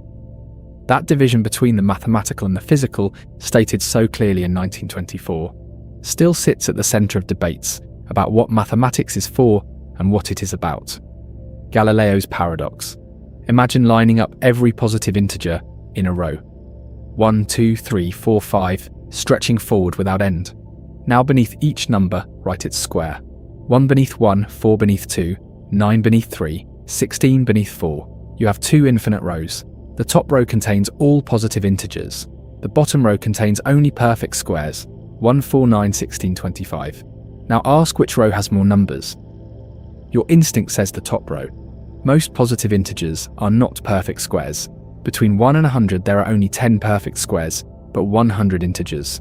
Between 1 and 1,000,000 there are only 1,000 perfect squares. As you extend further, the gap between integers and squares grows wider. The perfect squares get increasingly sparse relative to the integers that contain them. They look like they should be vastly outnumbered, but look at the correspondence. Every integer in the top row has exactly one square in the bottom row directly beneath it. Every square in the bottom row is produced by exactly one integer in the top row. Every element of one collection is paired with exactly one element of the other. No element is left out. No element is paired twice. a perfect one-to-one correspondence between the two sets. In ordinary arithmetic, if two collections can be put into perfect correspondence, they have the same number of elements. The two sets have the same size. Galileo Galilei noticed this paradox in his final work, Discorsi, published in 1638. He presented it as a demonstration that ordinary concepts of greater, lesser, and equal do not apply to infinite quantities. The integers and the perfect squares are both infinite. Between them you can set up a perfect correspondence, and yet the squares are clearly a proper subset of the integers, a part contained within the whole. Galileo concluded that the infinite resists comparison in the way finite quantities permit. He did not try to resolve the paradox, he treated it as a signal that infinity was genuinely beyond ordinary arithmetic. Georg Cantor, working in the 1870s and 1880s, decided to take the correspondence seriously rather than retreating from it. If a perfect one-to-one correspondence exists between two sets, Cantor defined those sets as having the same cardinality, the same infinite size. On this definition, the integers and the perfect squares have the same cardinality, as Galileo's correspondence shows. Equally, the integers and the even numbers have the same cardinality, as do the integers and the rational numbers. All of these sets can be put into one-to-one correspondence with the integers, and are therefore counted as the same size of infinity. Cantor called this size Aleph null, the smallest infinite cardinal. Sets of this size are called countably infinite, because their elements can be listed one by one in a sequence that hits every element eventually. What Cantor then showed was that not all infinite sets are countably infinite. The real numbers cannot be listed. No matter how you arrange the real numbers in a sequence, there will always be real numbers not on the list. His proof used the diagonal argument, constructing a real number that differs from the first number on the list in its first decimal place, from the second number in its second decimal place, from the third in its third, and so on, producing a number that cannot be anywhere on the list. The real numbers are a strictly larger infinity than the integers. Leopold Kronecker found Cantor's work deeply wrong. He called Cantor a corrupter of youth and worked to block his publications and academic appointments. His objections were both technical and philosophical. Mathematically, Kronecker believed that only finite constructions were legitimate and that actual infinity was a meaningless concept. Philosophically, he felt that mathematics should be grounded in the counting numbers, that anything not constructible from them was not genuine mathematics but speculation, dressed in formal notation. Henri Poincaré was more polite but equally sceptical, describing Cantor's work as a disease from which mathematics would eventually recover. Both were wrong in the sense that Cantor's framework survived and flourished. Cardinality theory is now part of the standard curriculum, but both Kronecker and Poincaré were pointing at something real. Cantor's results are genuinely strange, and not everyone who understands them is comfortable with them. Imagine standing in front of two infinite lines of people. You are told both lines are the same length, but you can see that the first line contains every person and the second contains only people born in leap years. The leap year people are a tiny fraction of the total. The lines extend forever. By Cantor's definition, they are the same length. Whether your instinct that they should not be the same size is a reliable guide to the truth or a finite intuition failing to extend into infinite territory is exactly what the paradox asks. Galileo's response to conclude that infinite quantities resist comparison remains philosophically available. Some mathematicians and philosophers have argued that Cantor's framework, while internally consistent and mathematically productive, does not capture the only possible way to think about infinite size. Alternative frameworks that give different answers to questions about infinite cardinality exist and are internally consistent. Whether Cantor's framework is the correct one, or just the most useful one for most purposes, is a question that foundations of mathematics has not fully settled. What does it mean for two things to be equal when the ordinary tools for measuring equality break down? And is the discomfort with the answer a sign that the question is being asked wrongly, or a sign that the answer is genuinely strange? Cantor's paradise, as David Hilbert called it, is the mathematical universe in which infinite sets of different sizes coexist and can be studied rigorously. Hilbert famously declared that no one shall drive us from the paradise that Cantor has created for us. He was responding to critics who wanted to restrict mathematics to the finite or the constructible. His defense was not that Cantor's framework was obviously correct, but that it was mathematically fruitful. that it produced new results and opened new territories, in a way that more restricted frameworks did not. Whether mathematical fruitfulness is evidence of truth is a philosophical question that mathematics itself cannot answer. Galileo's paradox surfaces again in physics when scientists try to think about infinite physical space. If the universe is spatially infinite, there are infinitely many stars, and infinitely many of those stars might have planets, and infinitely many of those planets might support life. Whether the infinity of inhabited worlds is smaller or larger than the infinity of uninhabited ones is a question that resists ordinary answers. If Cantor's framework applies, both sets might have the same cardinality, despite one being a proper subset of the other. If Galileo's framework applies, the comparison has no meaning. Neither framework was designed with cosmology in mind. Both are being applied in territory their originators did not anticipate. Whether either of them correctly describes infinite physical space is something physics has not determined, partly because we do not know whether the universe is infinite, and partly because, even if it is, connecting mathematical infinity to physical infinity requires assumptions that have not been justified. What the Galileo paradox ultimately points at is the gap between counting and quantity. Counting is the process of putting things into correspondence with their natural numbers one by one. Quantity is the felt sense of how much there is. For finite collections, counting and quantity agree. For infinite collections, counting still works, in the sense that correspondences can be established, but the felt sense of quantity becomes unreliable. Two sets can have the same cardinality, while one is a proper subset of the other. Whether that means they are truly equal, or whether cardinality is just an imperfect substitute for a concept that does not generalize to infinity, is the question Galileo raised, and Cantor answered, in a way that not everyone accepts.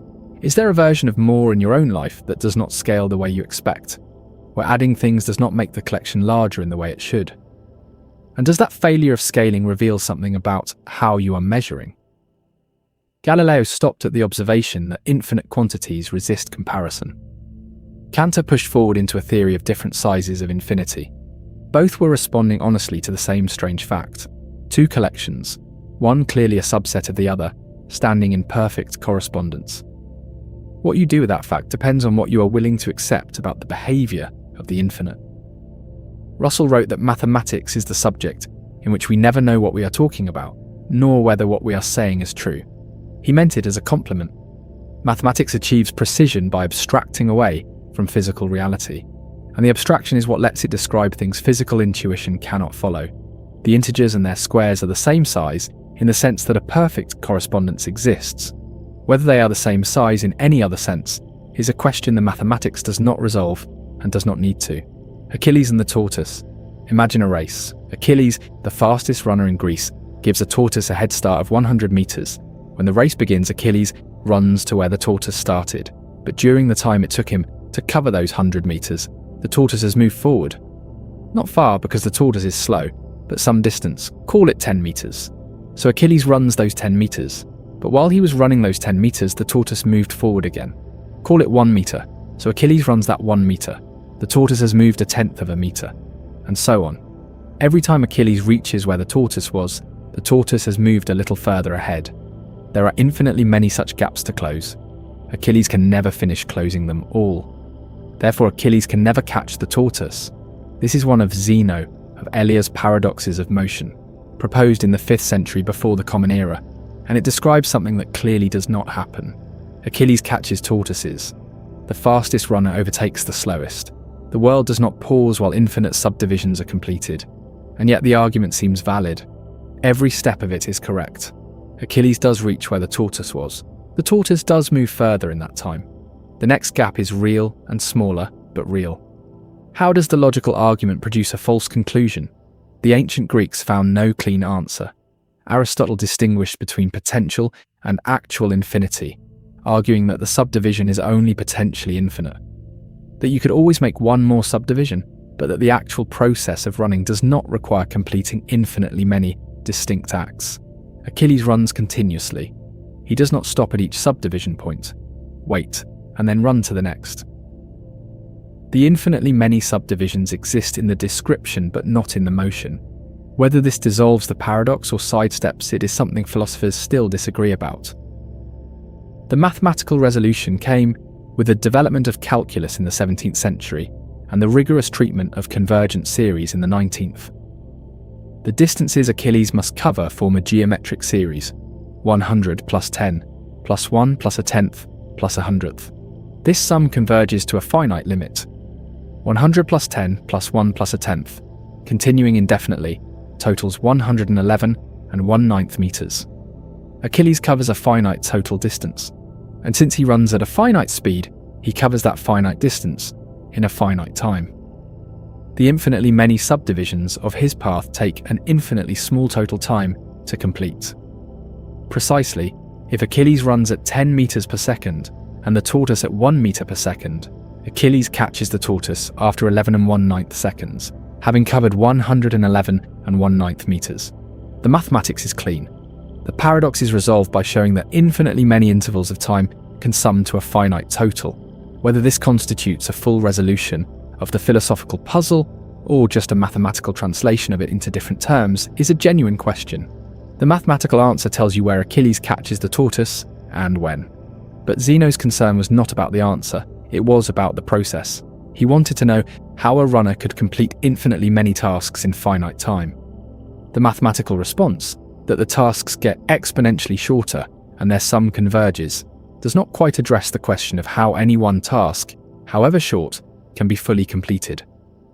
Adolf Grunbaum, writing in the 20th century, defended a position called supertask theory, arguing that infinitely many tasks can be completed in finite time when the tasks themselves take a suitably decreasing amount of time.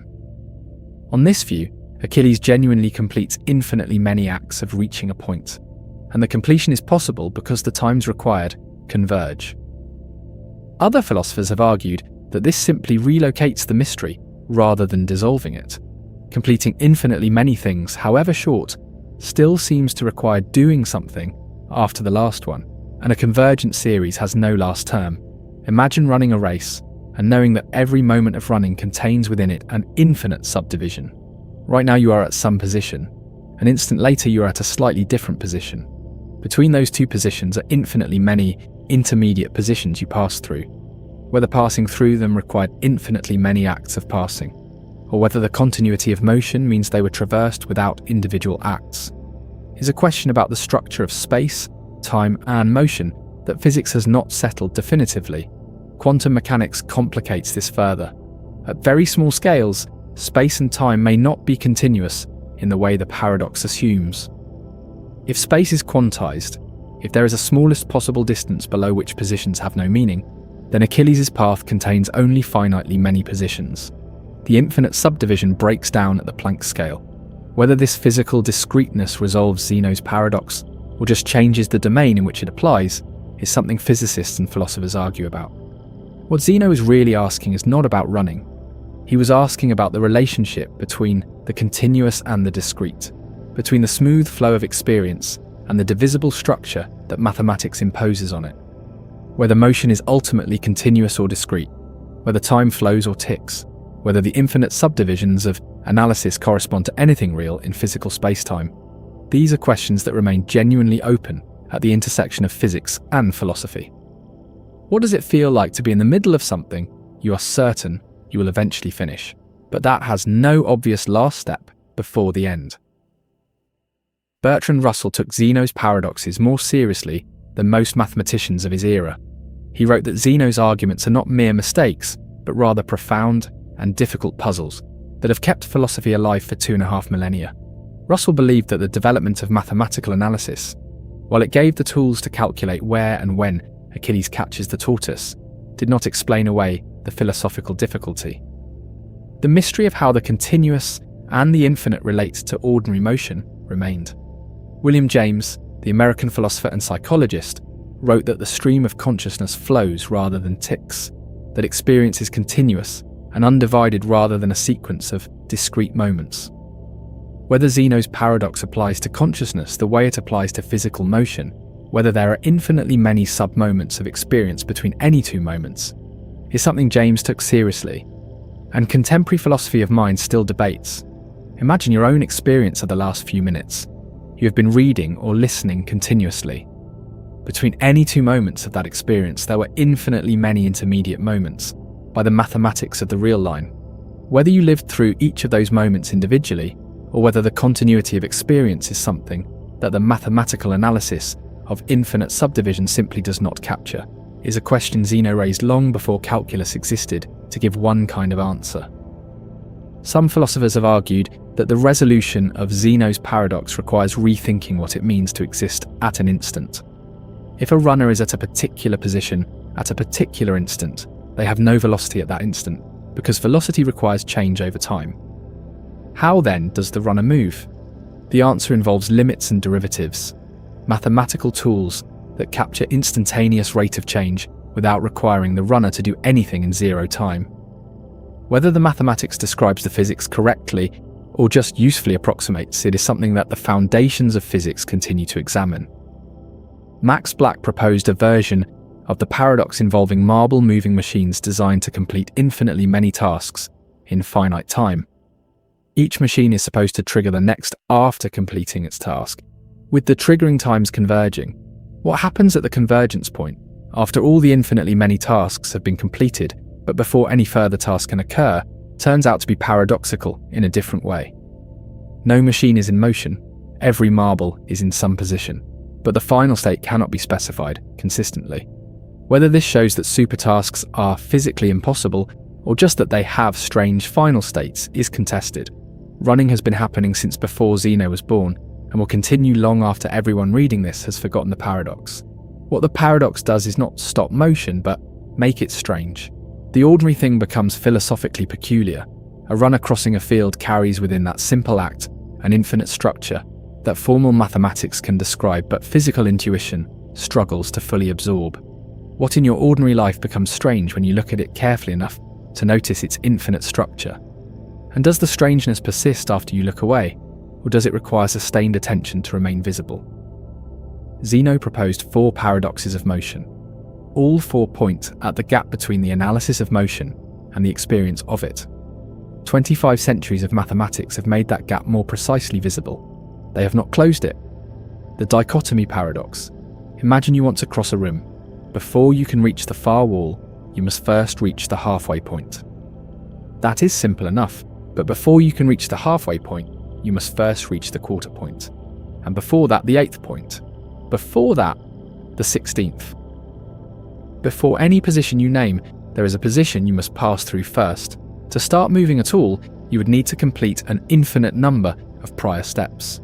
And a task that requires infinitely many prior steps before it can begin cannot begin. You cannot cross the room, you cannot take a single step, you cannot move at all, and yet you move to get here, wherever here is. This is Zeno's Dichotomy Paradox, one of the oldest problems in philosophy of motion, posed by Zeno of Elea in the 5th century, before the Common Era.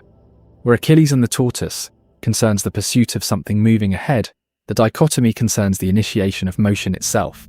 You cannot start because starting requires crossing infinitely many preliminary thresholds. Each threshold is finite, but the number of them is not. Aristotle's response was to distinguish between the infinite divisibility of a line and the actual infinity of steps required to traverse it. A line can be divided infinitely many times in thought, but a runner does not perform infinitely many acts in running across it. The runner moves continuously. The subdivisions are imposed by an external analysis, not by the motion itself. Whether this distinction between potential and actual infinity genuinely dissolves the paradox, or whether it redirects the problem without answering it, is something philosophers have been arguing about since the 4th century, before the Common Era. The mathematical resolution, worked out in the 17th and 19th centuries, shows that the sum of infinitely many terms can be finite. To reach the far wall from a starting point 1 meter away, a person must travel 1/2 meter, then 1/4, then 1/8, then 1/16. The total distance is 1/2 plus 1/4, plus 1/8, and so on, a geometric series that converges to exactly 1 meter.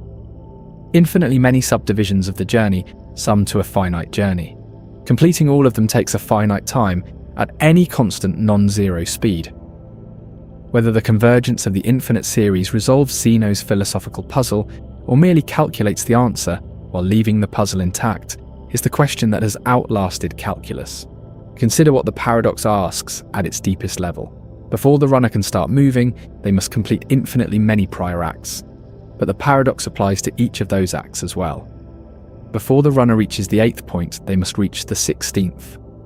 Before the 16th, the 32nd. The regress does not just push the starting point back, it makes every starting point impossible. No matter how small the first step you try to take, the dichotomy applies to it. You cannot take a step of any size without first completing infinitely many smaller, preliminary steps.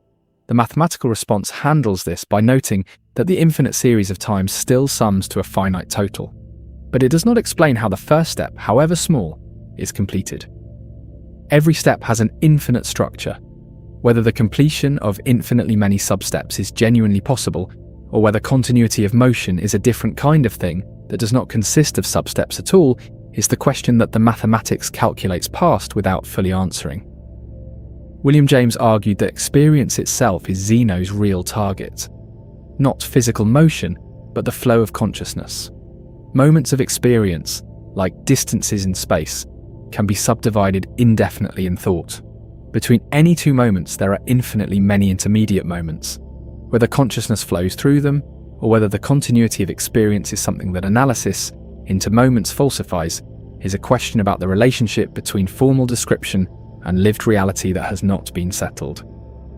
Imagine paying careful attention to what happens between two ordinary moments of your experience, right now and 1 second from now. The mathematics says there are infinitely many instants between them. Whether you live through each of those instants, whether your experience visits them one by one, whether the question even makes sense applied to consciousness rather than spatial position, is something nobody has worked out clearly. Not because the question is confused, but because the tools for answering it are not fully available. Contemporary physics has added a complication by raising the possibility that space-time is not continuous at the smallest scales. If there is a minimum length, the Planck length, below which spatial subdivisions have no physical meaning, then Zeno's infinite regress stops at a physical lower bound. The infinite series of steps does not continue to infinity.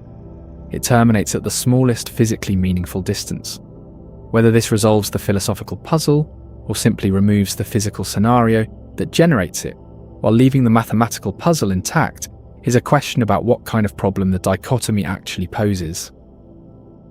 What the dichotomy ultimately asks is whether the infinite is a feature of reality or a feature of our descriptions of reality. Whether space genuinely contains infinitely many points between any two positions, or whether the infinite divisibility of the real line is a property of the mathematical model we use rather than of physical space itself, is a question that physics is approaching but has not answered. Every journey begins somewhere. The dichotomy asks how. And the fact that every journey begins anyway, that the room gets crossed, that the first step happens, is perhaps the most genuinely strange fact in all of philosophy. What is the first step you have been unable to take because the analysis of what lies before it keeps multiplying? And does the analysis help, or does it just produce more analysis? Pyrrho of Elis and the ancient skeptics found in Zeno's paradoxes a model for their broader philosophical position, that inquiry leads to unresolved contradictions, and that the appropriate response is suspension of judgment. The dichotomy shows that motion, which seems utterly certain and obvious, produces apparently valid arguments for its own impossibility. If something as basic as walking across a room resists philosophical analysis, what confidence should we have in conclusions about less immediately observable phenomena? Whether skepticism is the right response to Zeno, or whether the paradoxes are puzzles awaiting better tools rather than proofs of the limits of knowledge, depends on your philosophical temperament. The mathematical resolution suggests that better tools were eventually found, at least for the quantitative aspects of the puzzle. Whether those tools address what Zeno was really worried about is still an open question. Bernard Bolzano, the 19th century mathematician and philosopher who contributed to the rigorous development of analysis, wrote extensively about infinity and its paradoxes. He found the dichotomy genuinely troubling, in a way that went beyond the calculable. His work on infinite series and limits was part of the mathematical development that eventually gave the convergence proof. But he did not think that proof settled the philosophical question. For Bolzano, the mathematical result showed that the journey completes in finite time. What remained unexplained was how infinitely many completions constitute a single continuous motion rather than an infinite pile of separate acts. Imagine constructing a journey out of infinitely many pieces of paper, each half the size of the previous one. The stack converges to a finite height, but you can never actually finish stacking because there is always one more piece to add.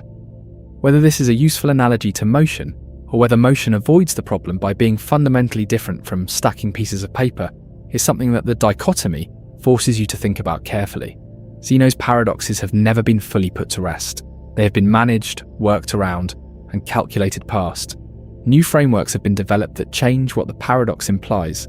But the original question, how does a finite motion contain infinitely many parts without requiring infinitely many acts to complete each of them, remains a place where intuition and formal analysis pull apart. Whether the intuition or the analysis is closer to the truth of how motion actually works is something that depends on whether you think mathematics describes reality or merely models it. And that question, like the journey itself, keeps beginning. Is there something in your life that you know has a finite ending, but cannot see how to get to, because every step toward it seems to require first completing infinitely many smaller preparations? And is the infinite preparation real, or is it the analysis producing the obstacle that motion itself would simply pass through? One reason the dichotomy persists as a puzzle is that its resolution requires accepting something equally strange: infinitely many things summing to a finite total. The solution offers a different strangeness in place of the original. Whether exchanging one strangeness for another constitutes a resolution depends on what you are hoping to achieve. The Sorites Paradox. Imagine a heap of sand, a proper heap, the kind you could plunge your hand into. Now remove one grain, still a heap. Remove another, still a heap. Keep going. One grain at a time, the heap shrinks. At some point you are holding a single grain of sand. Nobody calls one grain a heap. At some point between the full heap and the single grain, the heap ceased to be a heap. But when? Which removal turned a heap into a non-heap? Every candidate moment seems wrong. Say the critical number is 5,000 grains. A heap of 5,001 grains is a heap. A heap of 5,000 grains is also clearly a heap. The difference of one grain cannot be the difference between a heap and a non-heap. The same argument applies to every threshold you propose. Whatever number you name, the heap with one more grain and the heap with one fewer grain seem equally heap-like or equally non-heap-like. No precise boundary survives examination. This is the Sorites Paradox, named from the Greek word soros, meaning heap. Eubulides of Miletus formulated it in the 4th century before the Common Era, and it has been one of the central puzzles in the philosophy of language and logic ever since. The heap is the canonical example, but the same structure applies to nearly any vague predicate. Bald. A person with no hair is bald. A person with a full head of hair is not bald. Between them is a continuous spectrum. At what number of hairs does bald become not bald? Tall. A person of 7 feet is tall. A person of 5 feet is not. Where is the boundary? Old, young, rich, poor, red, orange. Almost every adjective in ordinary language picks out a category with clear central cases and unclear edges. The Sorites Paradox lives at those edges. What makes the paradox genuinely difficult, rather than just terminologically fuzzy, is that it exposes a conflict between two principles that both seem reasonable. The first is that small differences should not matter. One grain of sand cannot make the difference between a heap and a non-heap. The second is that all relevant differences must accumulate somewhere. If you remove enough grains, the heap is eventually gone. But if small differences never matter, accumulated small differences should not matter either. The chain of individually safe steps leads to a clearly unsafe conclusion. Timothy Williamson defended a position called epistemic vagueness, arguing that there is a precise threshold for every vague predicate, but that we are constitutionally unable to know where it is. The heap does stop being a heap at some exact number of grains. The bald person crosses into non-baldness at some exact number of hairs. We cannot determine these thresholds not because they do not exist, but because our knowledge of meaning is too coarse-grained to locate them. On this view, vagueness is an epistemic phenomenon, a limitation of knowledge rather than a feature of reality. Kit Fine developed a different approach called supervaluationism. Vague predicates, on this view, admit of multiple legitimate sharpenings. A heap might be defined as anything over 4,000 grains, or over 5,000, or over 6,000, depending on exactly how you sharpen the concept. A statement is super true if it is true on every legitimate sharpening, and super false if it is false on every sharpening. Borderline cases are neither super true nor super false. The Sorites chain breaks down because the conditional if n grains is a heap, then n-1 is also a heap is not super true, even though no individual step seems clearly false. Whether supervaluationism preserves the important features of logic is contested. Some logical laws become more complicated under the framework, and the view does not explain where the sharpenings come from, or what determines which sharpenings are legitimate. Degree theories assign truth values between 0 and 1, rather than just true or false. A heap of 10,000 grains might be a heap to degree 1, a heap of 5 grains a heap to degree 0.01, and a heap of 3,000 grains a heap to degree 0.6. The Sorites reasoning still applies, because a small decrease in truth value might seem acceptable at every step, while a large total decrease is not. But the paradox is diffused because there is no sharp boundary between heap and non-heap. The transition is gradual. Imagine a life changing gradually. A person who is 23 is young. A person who is 83 is old. But the person at 63 might be genuinely uncertain which category fits. They might resist both labels without feeling that their age is indeterminate, in some strange logical sense. Whether that resistance is a rational response to genuine vagueness, or an avoidance of a precise fact they cannot determine, is exactly the dispute the Sorites Paradox represents in ordinary human experience. What the Sorites Paradox reveals about language is that most of our most important categories have edges that resist precise specification. The heap is a trivial example chosen for clarity. The categories that actually matter, health and illness, friendship and acquaintance, success and failure, justice and injustice, all have the same structure. They are clear in central cases. They blur toward the edges. And the blur is not a defect in the categories. It reflects the genuine continuity of the phenomena the categories are trying to capture. Where do you place a line you know is vague but cannot avoid drawing? And does the awareness that the line is vague change how firmly you hold to it? Mark Sainsbury has written about what he calls boundaryless concepts, concepts that mark genuine distinctions without having sharp edges. Red is different from orange, young is different from old, rich is different from poor. These distinctions are real. They are not arbitrary. But the concepts achieve their distinctions without requiring precise thresholds. On Sainsbury's view, demanding a precise boundary for heap is like demanding to know the exact line where childhood ends and adulthood begins. The question is malformed. Childhood and adulthood are real categories. The transition between them is real. No exact moment marks it, because that is not how such categories work. Whether this resolves the Sorites paradox or restates it in more sophisticated language depends on what you think a resolution requires. If it requires a precise threshold, Sainsbury's view provides none. If it requires an account of why no precise threshold is needed, Sainsbury's view has one. Rosanna Keefe has argued that the correct response to the Sorites paradox involves giving up the assumption that truth must be either completely present or completely absent. Ordinary logic operates with a bivalent framework, every statement true or false. Vague predicates resist this framework. Accepting that some statements are neither true nor false is a bigger revision to logic than most philosophers are comfortable making, but it may be the honest response to how language actually works. Jonathan Barnes, writing about the ancient versions of the Sorites, noted that the paradox was not used by the ancient skeptics primarily to make a point about heaps. It was used to argue that rational inquiry cannot terminate in certainty. If even heap, a simple perceptual concept, resists precise specification, then more complex concepts such as virtue, justice, and piety must resist it even more. The skeptics drew from the Sorites a general conclusion about the limits of knowledge that went far beyond the original example. Imagine trying to formulate laws, policies, or moral principles using only vague predicates, which is of course what all actual laws, policies, and moral principles do. Is a person too ill to work? Is a neighbourhood too dangerous to inhabit? Is an action sufficiently harmful to prohibit? Every application requires drawing a line in territory that does not have one. Every line drawn can be challenged by pointing to cases just on the other side that seem indistinguishable from cases just on the preferred side. The Sorites Paradox is the logic of every legal challenge that argues a regulation draws a line in the wrong place. What is the vague category you rely on most heavily in your own thinking?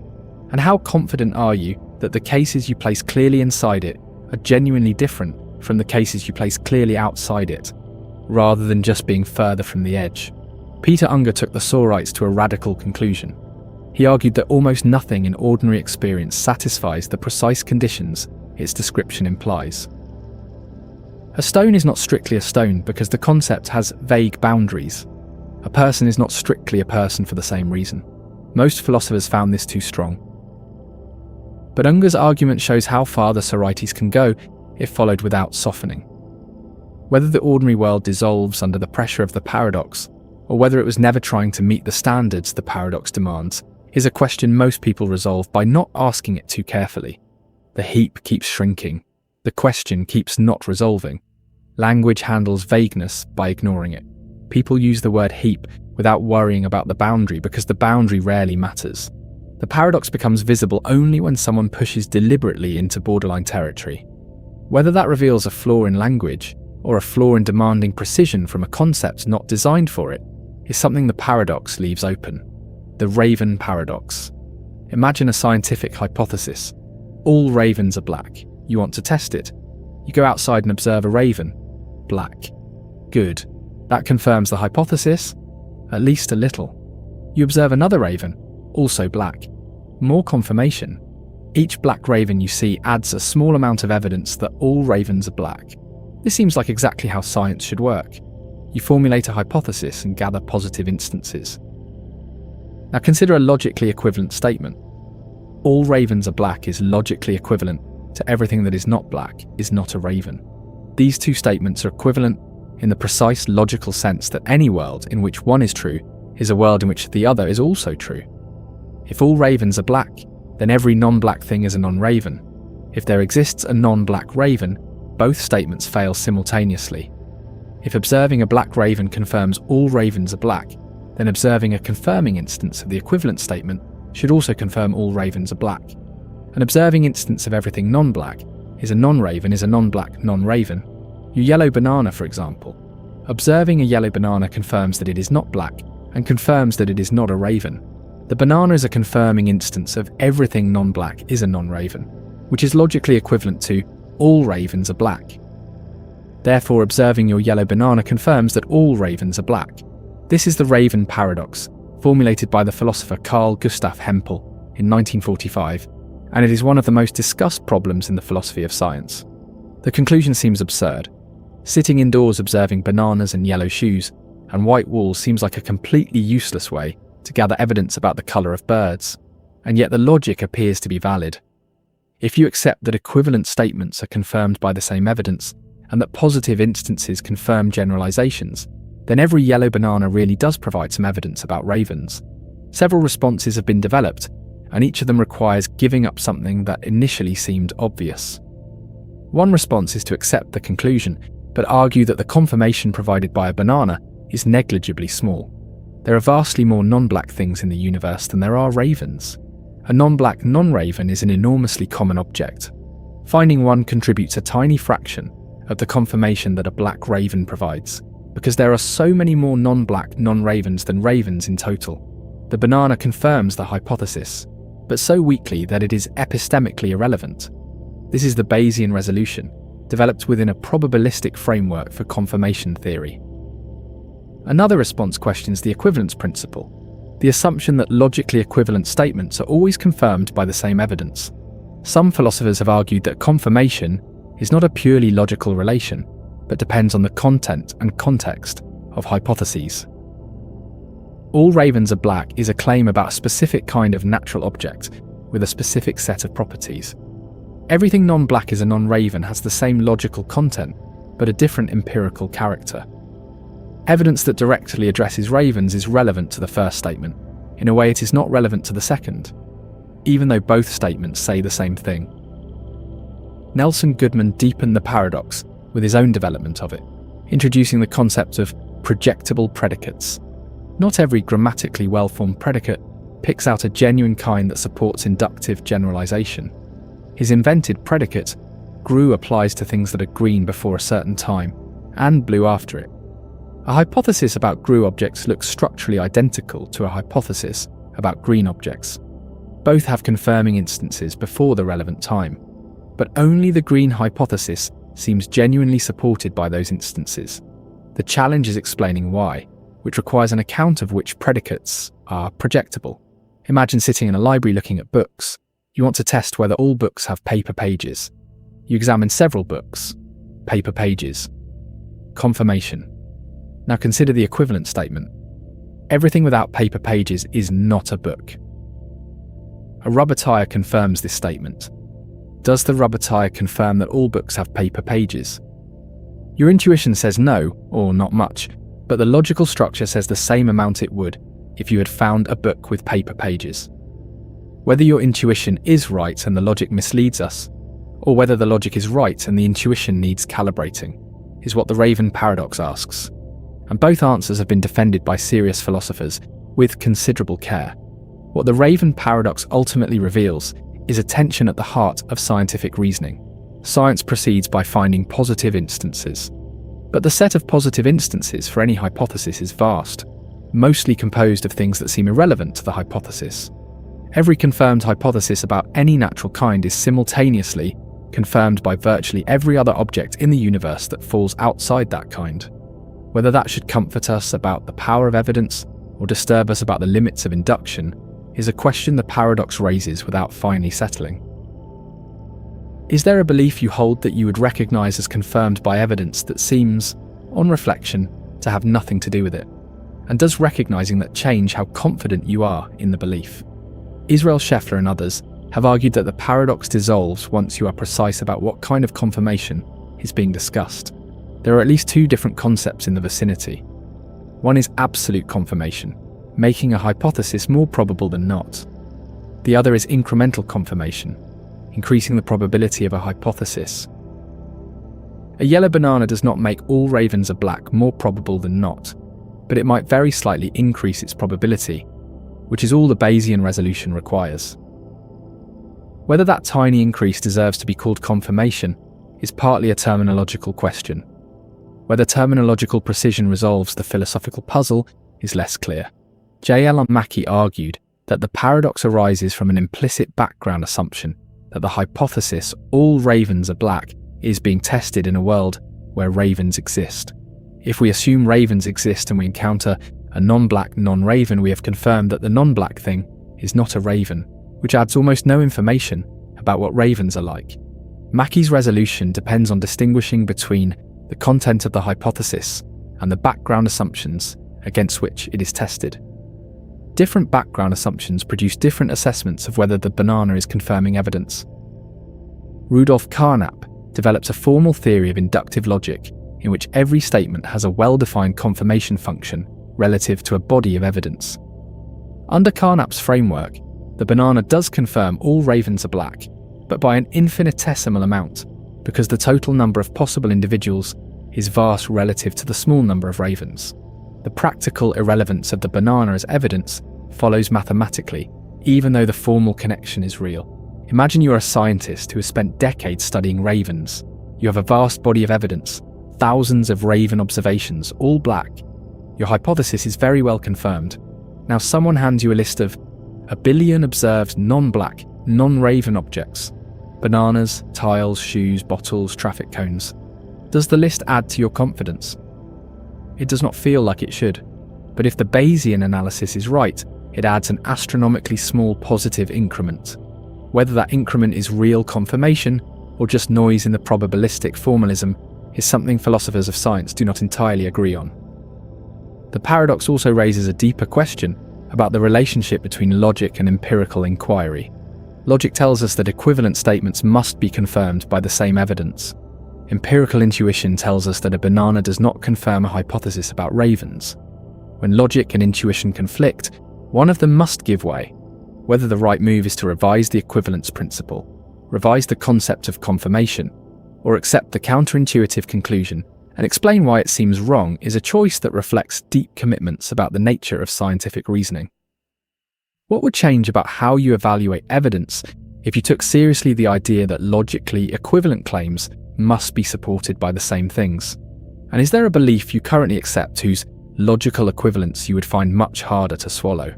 Hempel himself accepted the counterintuitive conclusion.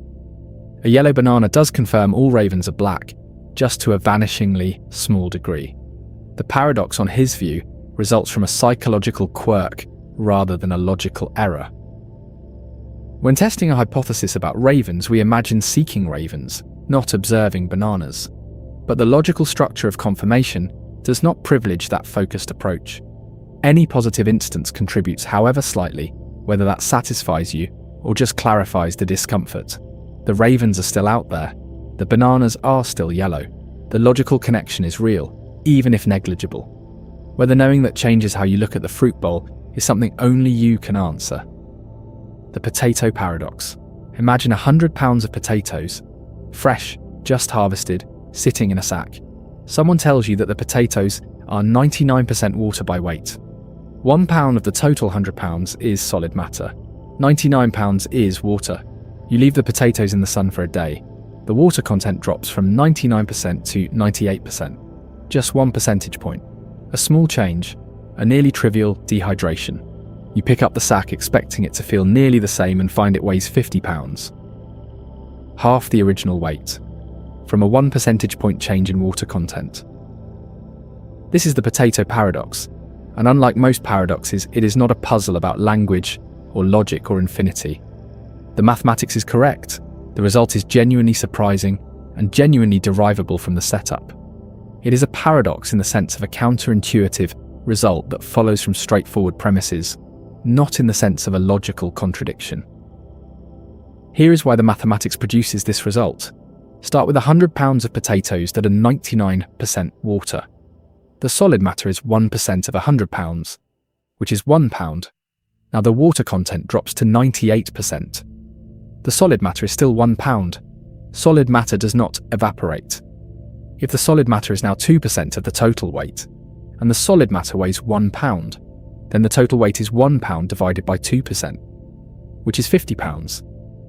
The key is that a shift from 99% water to 98% water is not a small shift in the amount of water. It is a doubling of the relative proportion of solid matter. The solid matter went from being 1% of the whole to being 2% of the whole. Because the solid matter is fixed, the whole must have halved for the proportion to double. Your intuition was tracking the absolute change in water percentage, which was 1 point. But the relevant quantity is the relative change in solid matter proportion, which was 100%.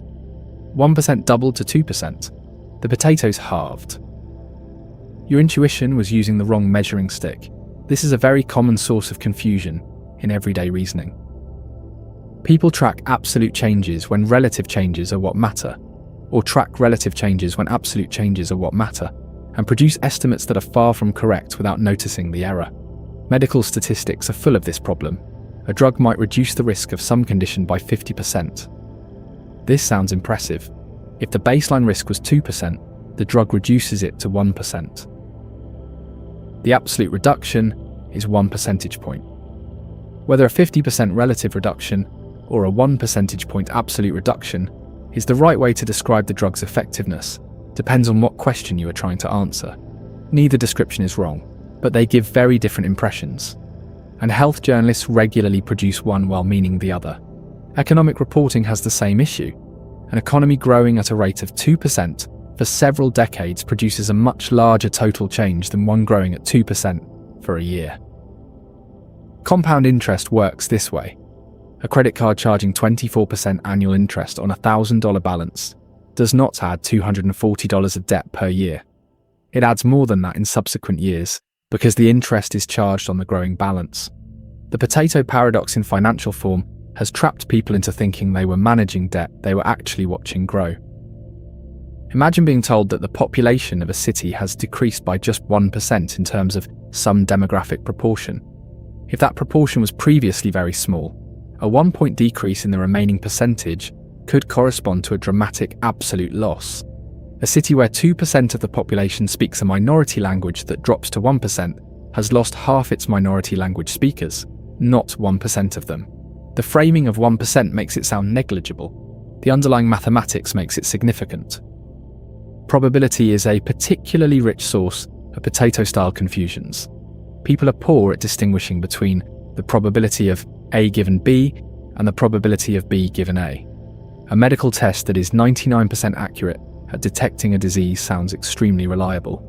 But if the disease affects one person in 10,000, a positive test result is more likely to be a false positive than a true positive, because the false positive rate applied to the large population of healthy people produces more false alarms than the true positive rate applied to the tiny population of genuinely ill people. The accuracy of the test and the reliability of a positive result are two different quantities that can diverge sharply. What the potato paradox illustrates is not a flaw in mathematics, but a systematic mismatch between what humans intuitively track and what the mathematics actually measures. We are calibrated for certain kinds of quantities and certain scales of change. At the extremes, near 0% or near 100%, our intuitions about change become unreliable in predictable ways. When was the last time you were surprised by a result that followed obviously from premises you had been holding all along? And does the surprise reveal something about the premises, or something about the measuring stick you were using without noticing? Simpson's paradox, which is a close relative, illustrates the same kind of mismatch at a different scale. Imagine two hospitals. Hospital A treats 1,000 patients and has a 2% mortality rate. Hospital B treats 1,000 patients and has a 3% mortality rate. Based on those numbers, you prefer Hospital A. Now the hospitals disaggregate their data.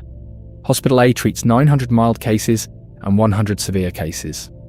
Hospital B treats 100 mild cases and 900 severe cases. Within each category, Hospital B has better outcomes. Hospital B saves a higher percentage of its mild cases and a higher percentage of its severe cases. But the overall rate favours Hospital A because it treats proportionally more mild cases. Which hospital is better? The answer depends on what you are asking. If you are a mild case, Hospital B is better for you. If you are a severe case, Hospital B is also better for you. But if you are comparing overall statistics, Hospital A looks better. The aggregate hides the information the disaggregated data contains. Whether to trust aggregated or disaggregated statistics is one of the most practically important questions in applied mathematics and policy research. The answer is usually that both are true, but neither is complete. The potato paradox is a version of this. The aggregate statistic, percentage water content, hides the information that matters, the proportion of solid matter, and how sensitive overall weight is to small changes in that proportion near the extremes. Imagine reading a piece of economic or medical research and having to decide which statistic to focus on. The researchers have chosen which frame to present, and their choice shapes your impression, even if every number they report is accurate. Whether you have the tools to translate between frames, to recognize when a small relative change corresponds to a large absolute one, or vice versa, determines whether you can evaluate the evidence rather than just receive it. Consider how often you encounter claims involving percentages, and how rarely you translate them into absolute quantities before accepting them. A claim that something increased by 50% sounds large. If it went from 2 to 3, it is negligible in absolute terms. A claim that something decreased by 1% sounds small. Near the extremes, it might not be small at all. The potatoes are still in the sun, the water keeps evaporating, and the relationship between the small-seeming number on the label and the surprisingly light sack in your hands is a relationship that requires arithmetic to see clearly. What percentage claim have you accepted at face value that you have never translated into an absolute quantity? And if you did that translation now, would the number still feel the same size? Kahneman and Tversky spent decades documenting the systematic ways human judgment diverges from mathematical accuracy, particularly in probabilistic reasoning and the evaluation of quantities near extreme values. Their work showed that people are not randomly wrong, they are wrong in predictable directions, using shortcuts that work well in familiar contexts and fail in exactly the extreme proportion situations the potato paradox occupies. The potato paradox is not cruel to people who do not see it coming. Nobody needed to reason about potatoes that are 99% water in ancestral environments. The mathematics is not deep. The surprise is a sign that numerical intuition is calibrated to the ranges where it gets exercised, not to the extremes where small percentage changes correspond to large real-world consequences. Whenever something is near an extreme, small changes in the percentage can correspond to large changes in what you actually care about. The skill is recognizing when you are in that zone before the sack lifts lighter than expected, and knowing that the number on the label and the weight in your hands are measuring different things. The Crocodile Paradox. Imagine standing at the edge of a wide river in ancient Egypt. A crocodile has taken your child from the bank and is holding them at the water's edge. Before you can do anything, the crocodile speaks. It makes you an offer. "Predict correctly what I'm about to do," it says, "and I will return your child. Predict incorrectly, and I will keep them." You think for a moment, and then you say, "You are going to keep my child." The crocodile is now in trouble. If it keeps the child, your prediction was correct, so under the terms of the agreement, it must return the child. But if it returns the child, your prediction was wrong, since you predicted it would keep the child, which means under the terms of the agreement, it should keep the child. Every action the crocodile takes violates the agreement. Returning the child makes the prediction wrong, which should mean keeping the child. Keeping the child makes the prediction correct, which should mean returning the child. There is no action available to the crocodile that honours its own word.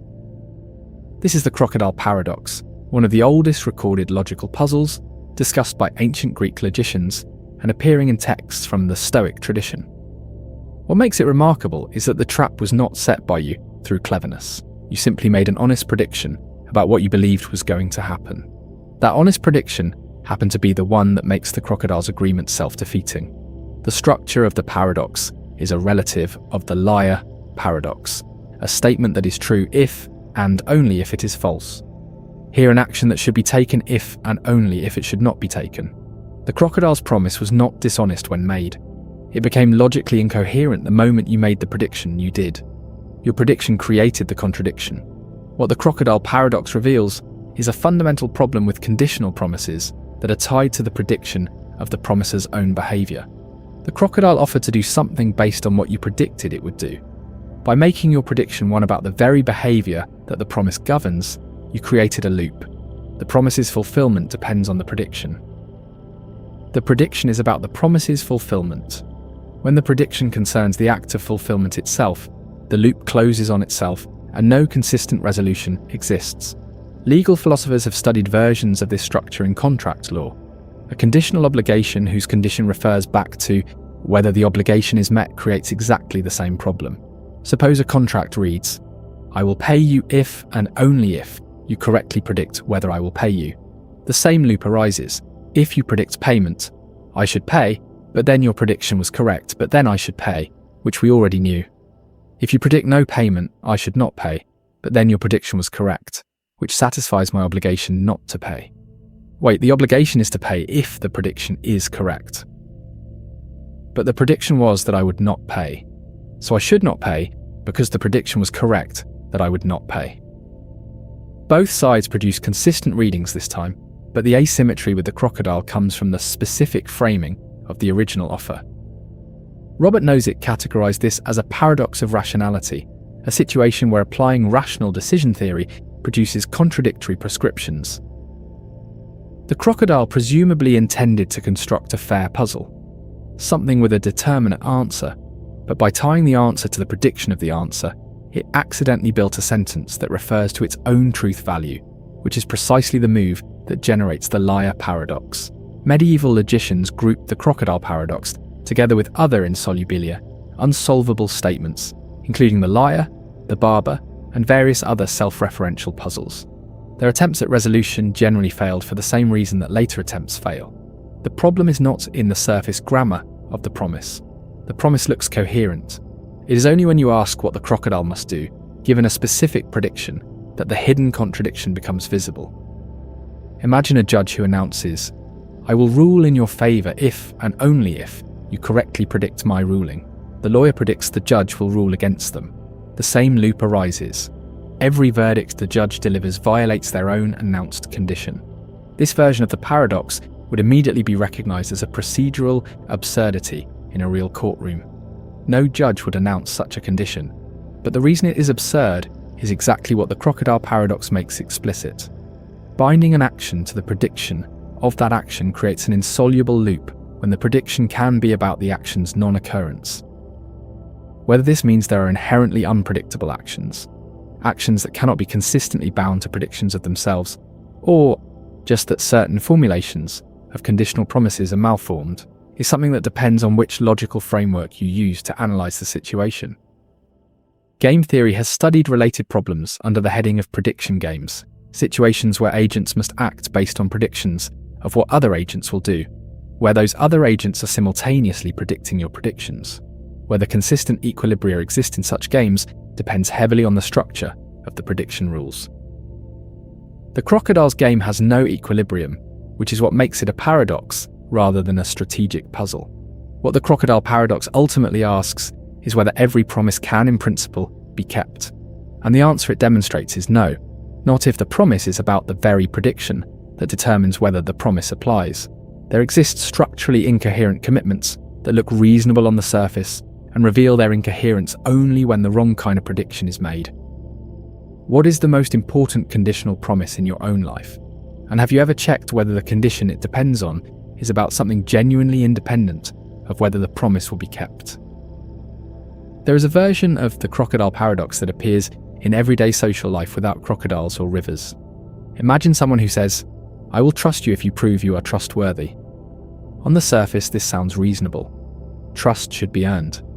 But proving trustworthiness requires being trusted enough to take some action whose outcome demonstrates trustworthiness. If trust is withheld until the proof is provided, and the proof requires some degree of trust in order to be possible, the condition for trust cannot be met without first having the trust that the condition is supposed to create. This loop is genuinely familiar. It appears in employment, where experience is required for a job, but the job is required to gain the experience. It appears in credit, where credit history is required for a loan, but a loan is required to build credit history. It appears in relationships, where vulnerability is required for intimacy, but safety is required for vulnerability. And safety requires the intimacy that vulnerability creates. In each case, the condition for access depends on something that access was supposed to provide. Whether these everyday loops are paradoxes in the strict logical sense, or just self-reinforcing systems that require external disruption to unstick, is a question about the difference between logical contradiction and practical deadlock. The crocodile's loop is a genuine logical contradiction. The employment loop and the credit loop are practical barriers that can be overcome by finding workarounds. But the structure is similar enough that the Crocodile Paradox illuminates why these everyday situations feel paradoxical, even when they are technically solvable. Protagoras, the ancient Greek sophist, was involved in a legal dispute that has the same flavour. He had agreed to teach a student law and to accept payment only after the student won his first case. The student delayed taking any cases. Protagoras sued him for payment. The student argued, "If I win this case, the court says I need not pay. If I lose this case, I have not yet won my first case, and therefore do not owe payment by our agreement. Either way, I do not pay." Protagoras argued the mirror. If the student wins, our agreement says he must pay. If the student loses, the court says he must pay. Either way, the student pays. Both arguments are valid within their own framing. No consistent ruling resolves both framings simultaneously. The case reportedly baffled the Athenian courts. Like the crocodile, the parties built an agreement that looks coherent until the wrong prediction or verdict is made. Imagine making a deal, and then, at the moment of resolution, discovering that the terms of the deal cannot all be satisfied simultaneously. Not because anyone lied or changed their mind, but because the structure of the deal itself contained a hidden loop. The crocodile's expression in that moment, holding a child and an insoluble promise, is the expression of someone who discovered the loop too late. What happens to the things we build when the logic they rest on contains a hidden loop? And is the honest answer that most of what we build rests on logics we have not fully examined, visible only when someone makes exactly the prediction we were not expecting? The crocodile is at the river, the promise still on the table. The child waiting for an action the logic refuses to permit. the Bootstrap Paradox. Imagine a writer who receives a manuscript in the mail. No return address. Just a thick envelope with pages inside containing a complete novel. She reads it. It is extraordinary. The best thing she's ever read. She spends the next year typing it up, editing it carefully, and then publishes it under her own name. Decades pass. She becomes famous for this novel. Near the end of her life, she acquires a time machine, and she travels back to the year before she received that first envelope. She types out the manuscript from memory, seals it in an envelope, and mails it to her younger self. Who wrote the novel? Nobody. The novel has no author. No one sat down with a blank page and an idea and produced it. The writer received it, published it, and then sent it back to herself before she received it. The text circulates through time, always existing, never having been created. Every word in it was copied from a copy of a copy of a copy, each copy produced from the previous one, going back not to an origin, but to a loop with no opening. This is the Bootstrap Paradox, named after the old phrase about pulling yourself up by your own bootstraps, an image of self-causation that contradicts the ordinary rule that causes precede their effects and that everything has a beginning somewhere. The paradox belongs to the family of closed causal loops, situations where an event is part of the chain of causes that produces itself. Unlike the grandfather paradox, which generates a contradiction because an event prevents the conditions for its own occurrence, the Bootstrap Paradox generates no contradiction in the strict logical sense. Everything in the loop is internally consistent. The novel exists, the writer receives it, she publishes it, she sends it back. At no point does anything fail to happen or happen twice. The loop is closed and self-sustaining. What is missing is origin. The information in the novel came from nowhere. It was never generated. No mind conceived of the plot, chose the words, made the decisions that produced the text. The information simply is, circulating through time, belonging to no creative act. Physicists who study closed time-like curves, the theoretical solutions in general relativity that would permit travel to the past, have examined whether such loops are physically possible.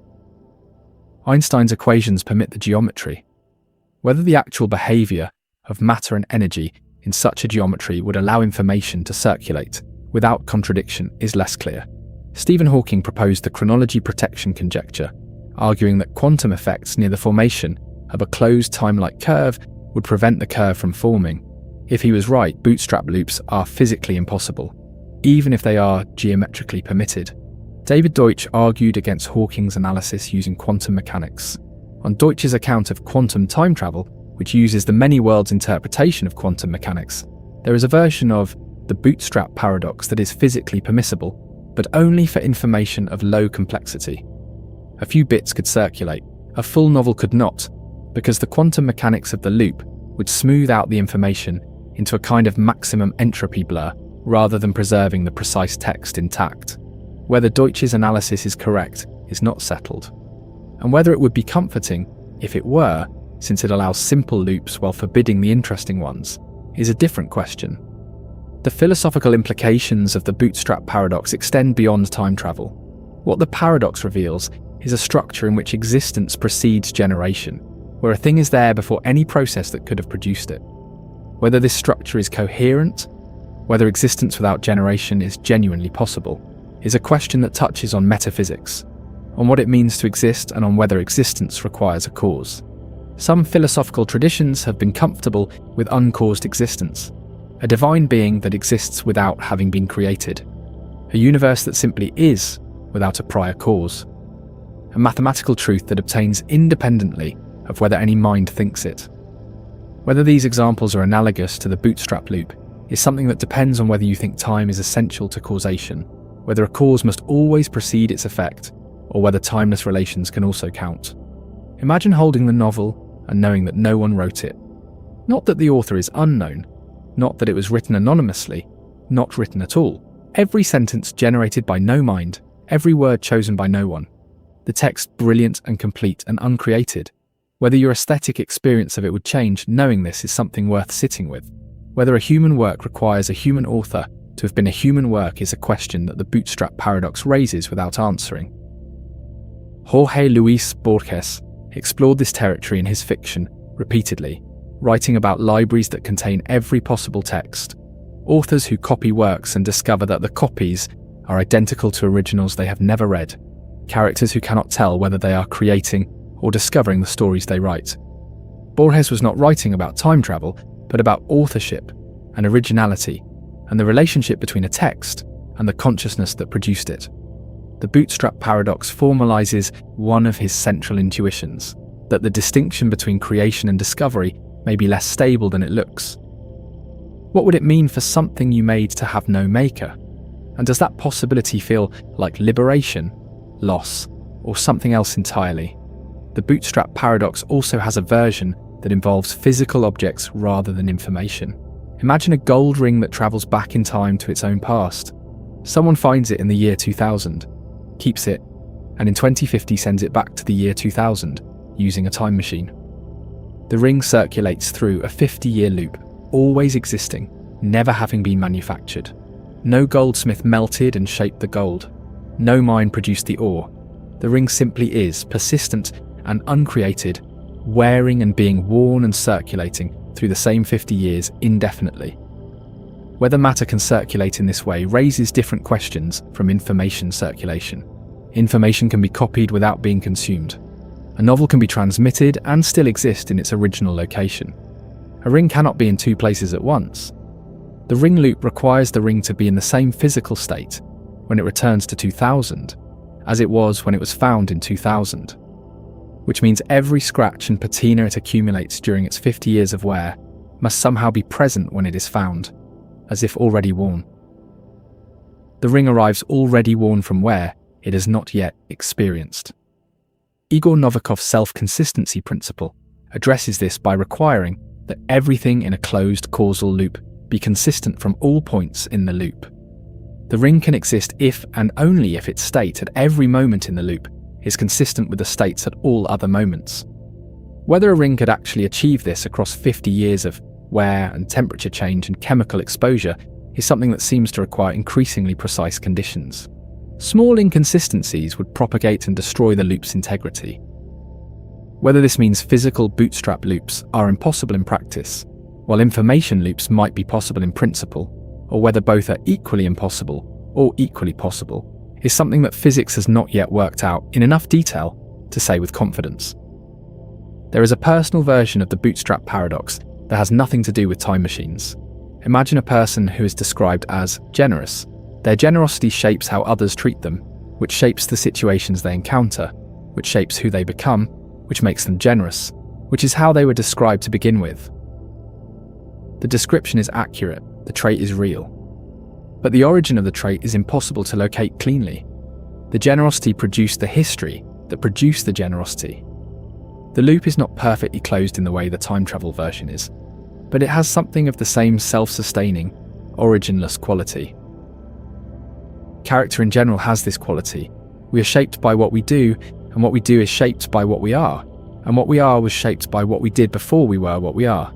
The self has something of a bootstrap structure, which is perhaps why the question of who you really are underneath the history that made you tends not to produce a satisfying answer. There may not be an underneath.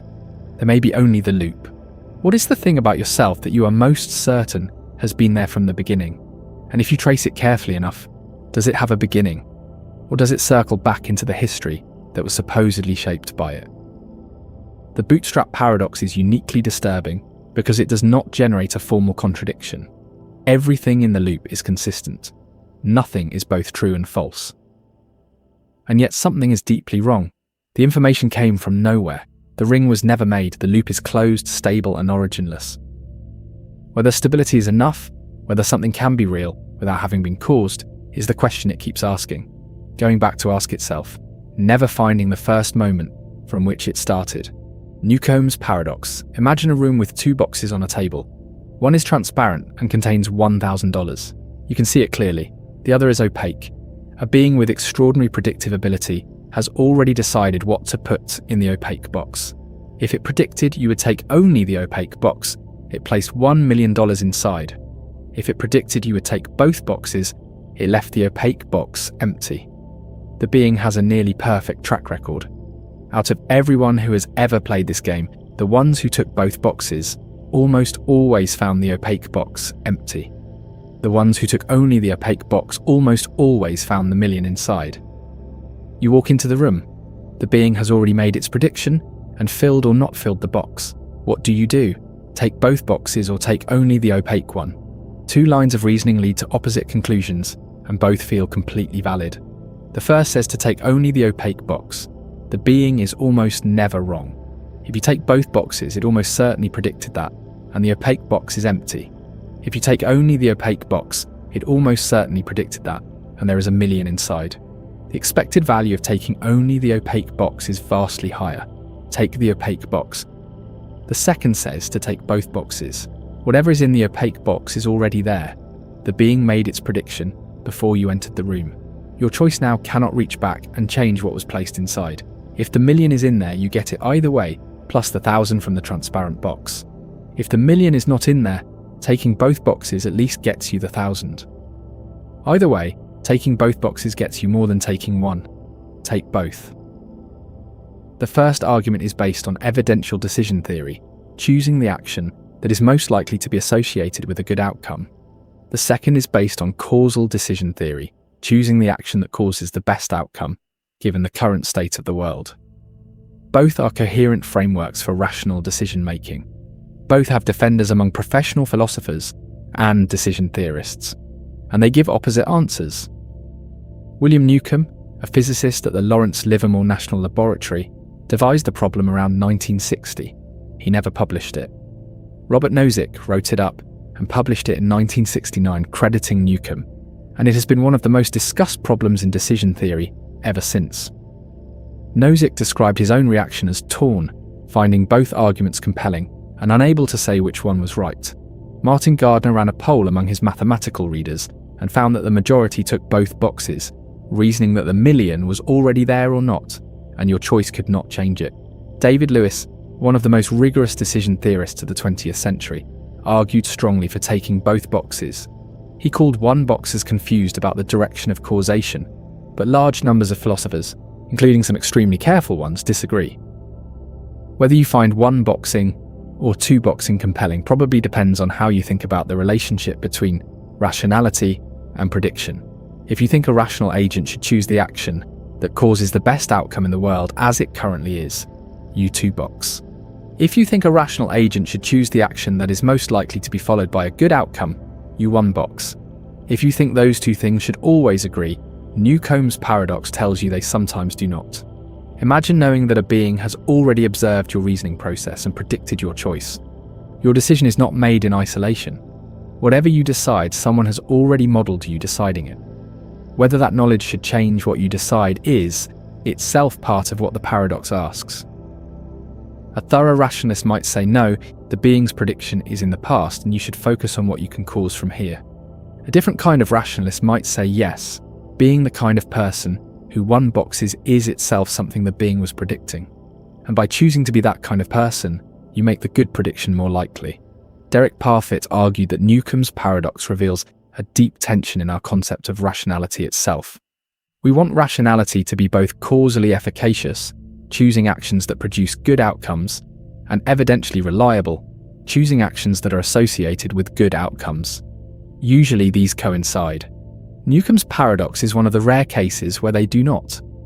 Whether the right response is to revise our concept of rationality, or to accept that rationality underdetermines action in this case, is not something that has been settled. What the paradox also reveals is how much ordinary decision-making depends on the assumption that your choices are causally independent of the facts that determine their consequences. You choose your meal, and the meal's nutritional content does not change based on your choice. You choose your route, and the traffic does not rearrange itself to match your preference. The meal and the traffic are there before you choose, and your choice affects only you. Newcomb's paradox creates a case where the consequence-determining fact, the content of the opaque box, was set based on a model of your choice. So your choice and the consequence are correlated even though your choice cannot causally affect the consequence. Whether such correlations, where prediction and choice are linked without causal connection, are philosophically exotic or actually common, is something that depends on how broadly you read the paradox. What would you take? And does the fact that your answer might itself be predicted by someone reading this and knowing what kind of reasoner you are change how you feel about the choice? Brian Skirms developed a version of the paradox involving smoking and cancer that makes the everyday relevance clearer. Suppose smoking causes cancer. Now suppose there is also a gene that both causes people to desire smoking and independently causes cancer. People with the gene want to smoke and are likely to get cancer regardless of whether they smoke. People without the gene do not want to smoke and are unlikely to get cancer. Smoking is correlated with cancer in the population, but for gene carriers it does not increase their cancer risk, since the gene is the common cause. Should a gene carrier refrain from smoking to avoid cancer? The evidential argument says yes, smoking is associated with cancer. The causal argument says no, for you specifically, smoking does not increase the risk since the cancer comes from the gene rather than from the smoking. Whether this is genuinely analogous to Newcomb's paradox is contested, but it shows that the evidential/causal distinction has real-world implications. The philosophical dispute about Newcomb's is not purely abstract. It is a dispute about what the right framework is for decisions where the outcomes are correlated with, but not caused by your choices. Eliezer Yudkowsky, writing on rationality and decision theory, argued that a Newcomb-like agent who always one boxes outperforms a causally reasoning agent who always two boxes in the long run, because beings with good predictive ability will fill the opaque box for one boxers and not for two boxers. On this argument, being a one boxer is itself the causally efficacious disposition. You cannot change what is in the box by your choice in this instance, but being the kind of agent who one boxes is what caused the box to be filled in the first place. Rationality on this view is about choosing the disposition rather than the act. Gary Drescher made a similar argument based on what he called a causal decision theory. On Drescher's account, what matters is not what your specific choice causes in this instance, but what it means for the class of situations you are in. A being with perfect prediction sees through your current deliberation to your underlying disposition. Choosing as a one boxer in this class of situations is what maximizes outcomes in this class. Whether or not you causally affect the box this time, whether a causal or causal decision theory is more rational, and whether that question even has a determinate answer is something that decision theory is still working out. What is certain is that Newcomb's paradox, a thought experiment that takes about a paragraph to state, has generated a literature that fills multiple books and has not reached consensus in over 50 years. Two boxes on a table, $1 million or 1,000. One decision, two frameworks, both valid, both reaching opposite conclusions. Whatever you pick, half the philosophers will say you were wrong, and the being looking on already knows which way you went. Which half would you rather be wrong with? And does the answer to that question tell you something about how you actually make decisions when you think no one is watching? Every important decision is a kind of Newcomb problem. The consequences of certain choices were arranged before you entered the room by the kind of person you've been making yourself into over years. Whether you one box or two box in those decisions is not just a strategic question.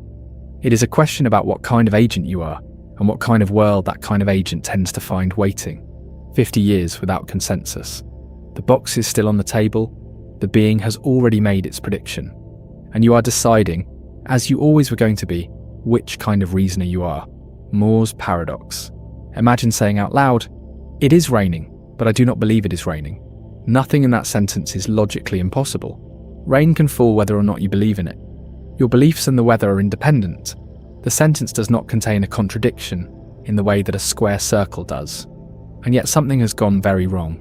Hearing someone say it, you would feel a flash of confusion, the sense that the speaker had revealed something deeply inconsistent about themselves, even though what they said is not formally contradictory. George Edward Moore noticed this in the 1940s and pointed out that it was philosophically puzzling in a way that nobody had articulated clearly before. A sentence that is not logically impossible can still be bizarre, absurd, self-defeating, in a way that has nothing to do with formal logic. Moore called the phenomenon a paradox, and it became known as Moore's paradox. Why does the sentence feel wrong? When you assert something, you imply that you believe it. Not that you must believe it, but that you do believe it. Assertion is not merely the act of producing a sentence. Assertion is the act of putting forward a proposition as something you vouch for, as something you take to be true from your own epistemic perspective. If you say it is raining, you present yourself as a believer in rain. Saying it is raining but I do not believe it is raining simultaneously presents yourself as a believer and non-believer in rain, not in different contexts or at different times, at the same moment, in the same breath.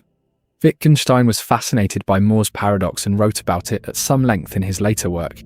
He thought the paradox revealed something important about the nature of assertion and belief that formal logic could not capture.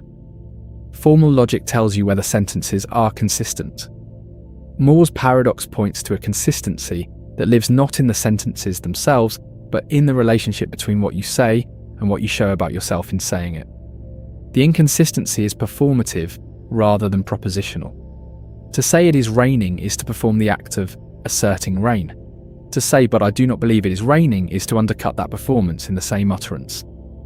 The sentence is consistent as a description of some possible state of affairs, namely a world in which it is raining and some agent does not believe it.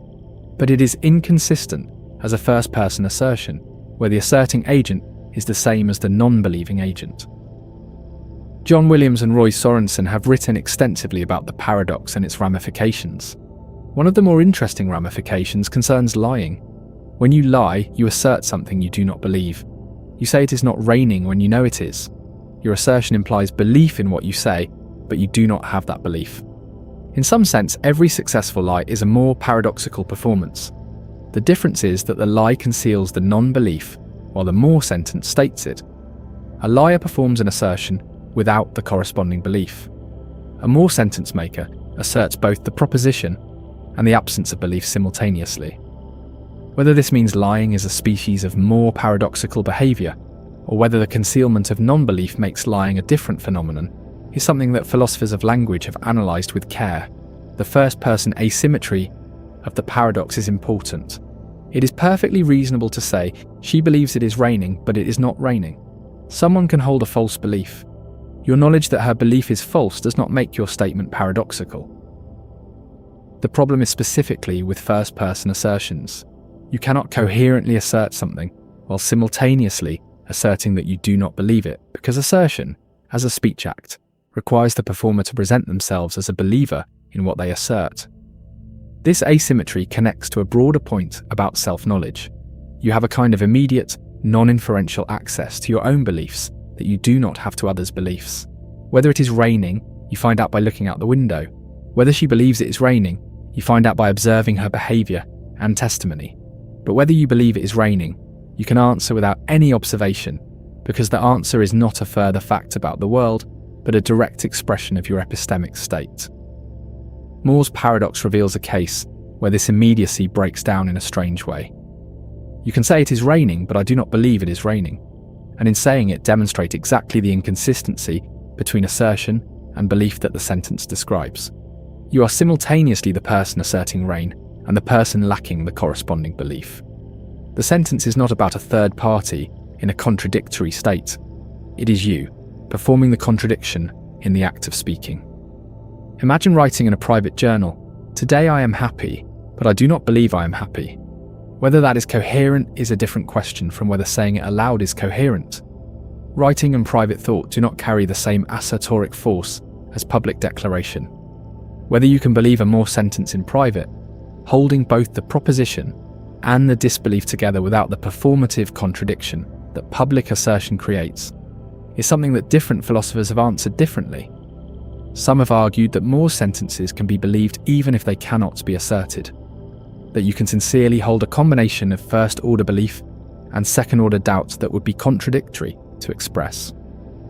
Others have argued that even private belief in a Moore sentence collapses under examination, that genuine belief in something and genuine disbelief in that thing cannot coexist in a single epistemic agent at a single time.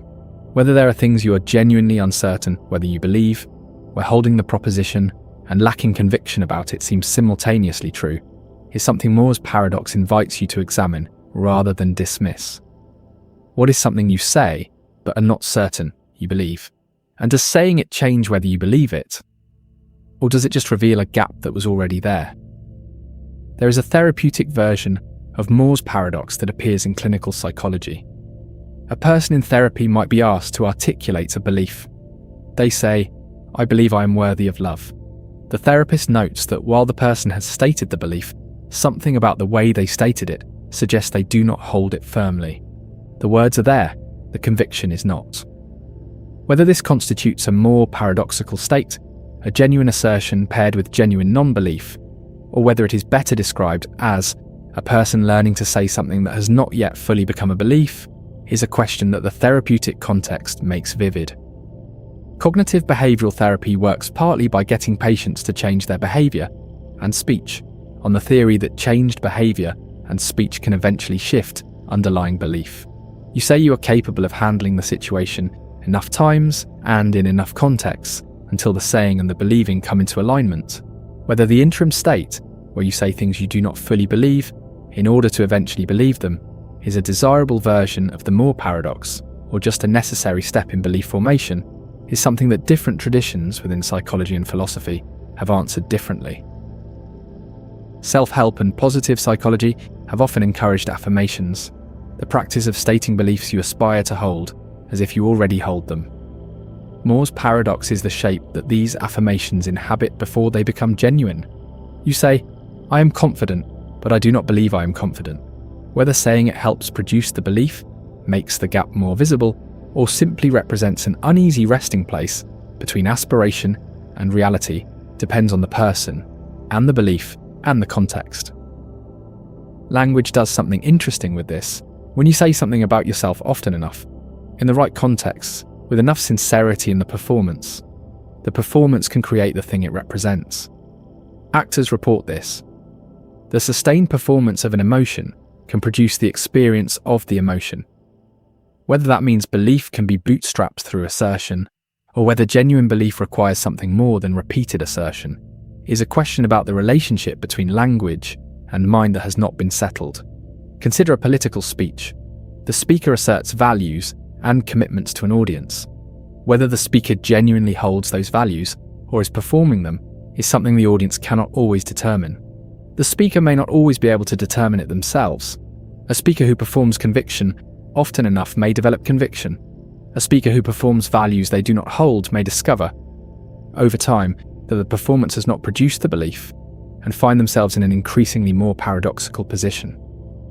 Whether the gap between what you say and what you believe is a problem to be solved, or a feature of the relationship between language and thought that should be accepted, is something the paradox raises without resolving. What would you stop saying if you were only allowed to assert things you genuinely believed? And would the silence tell you something about yourself you had been using words to avoid? The Ship of Theseus. Imagine a wooden ship. Not just any ship, but a famous one. The ship that the hero Theseus sailed on his legendary voyages, preserved in the harbour at Athens as a monument and a symbol. Over the centuries, the wood begins to rot. Plank by plank, beam by beam, the Athenians replace each decaying piece with new timber, identical in shape and function, but not original. After 100 years, every single piece of the original ship has been replaced. Not a splinter of the original wood remains.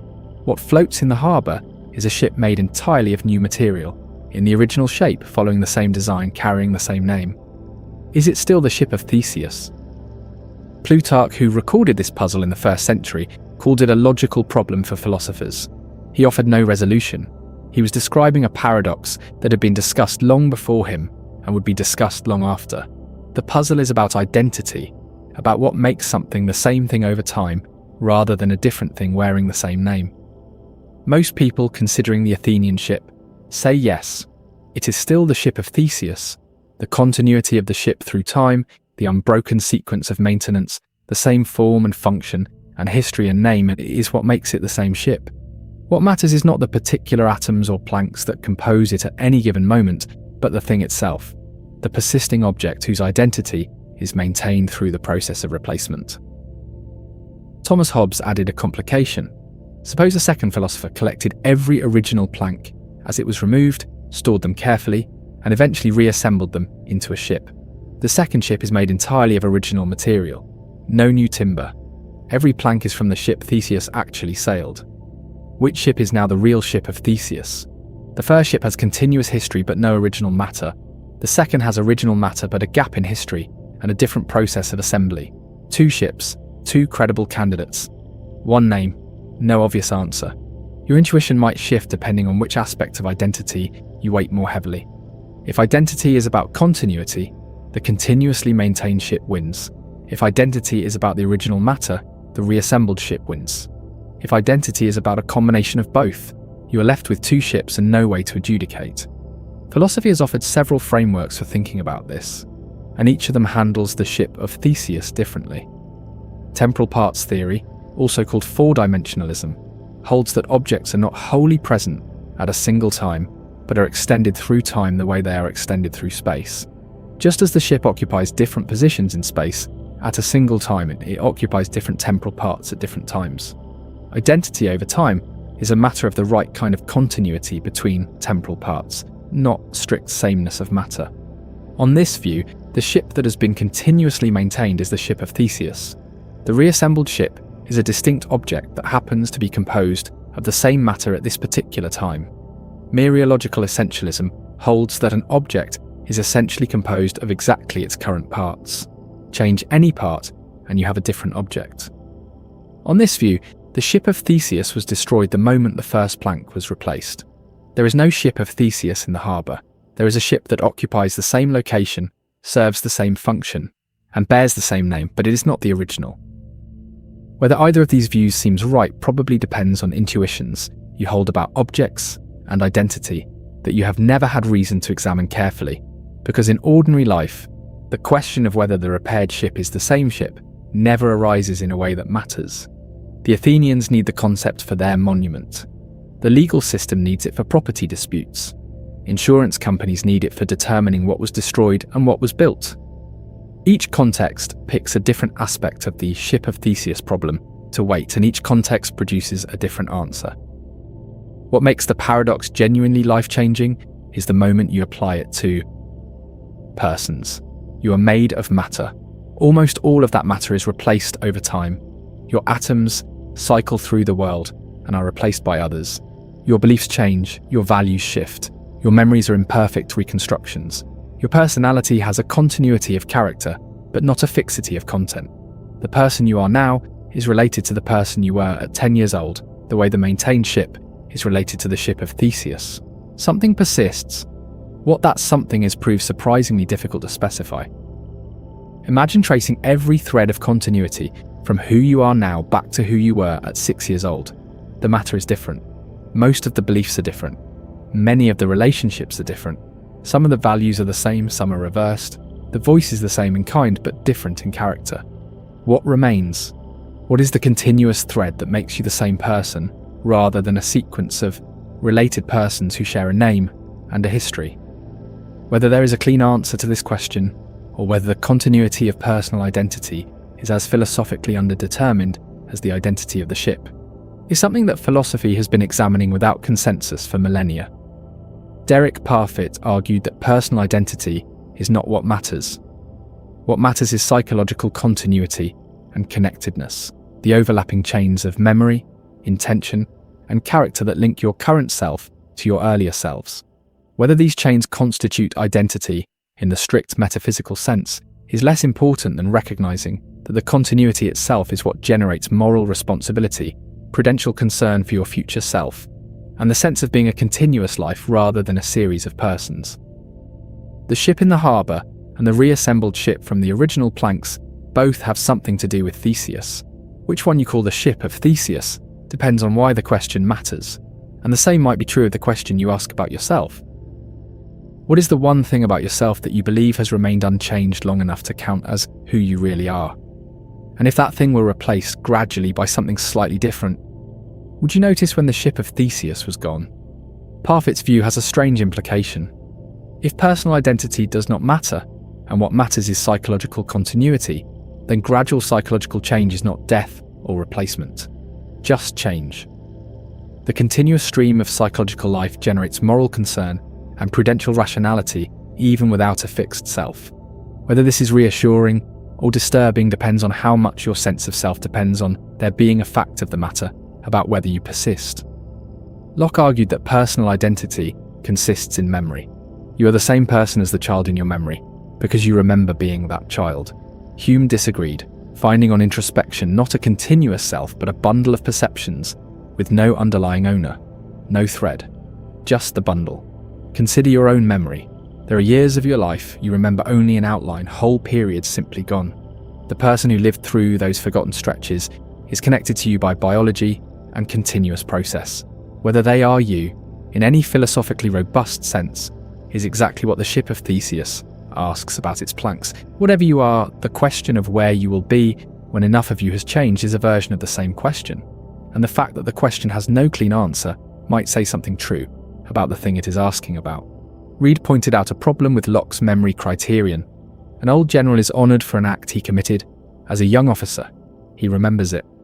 By Locke's criterion, he is the same person as that young officer.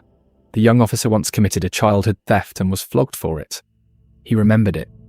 By Locke's criterion, the young officer was the same person as the child, but the old general has forgotten the childhood episode entirely. By Locke's criterion, the old general is not the same person as the child, yet identity should be transitive. A is the same as B is the same as C, therefore A is the same as C. Locke's criterion allows all three of those to be true and the conclusion to be false. Something has gone wrong.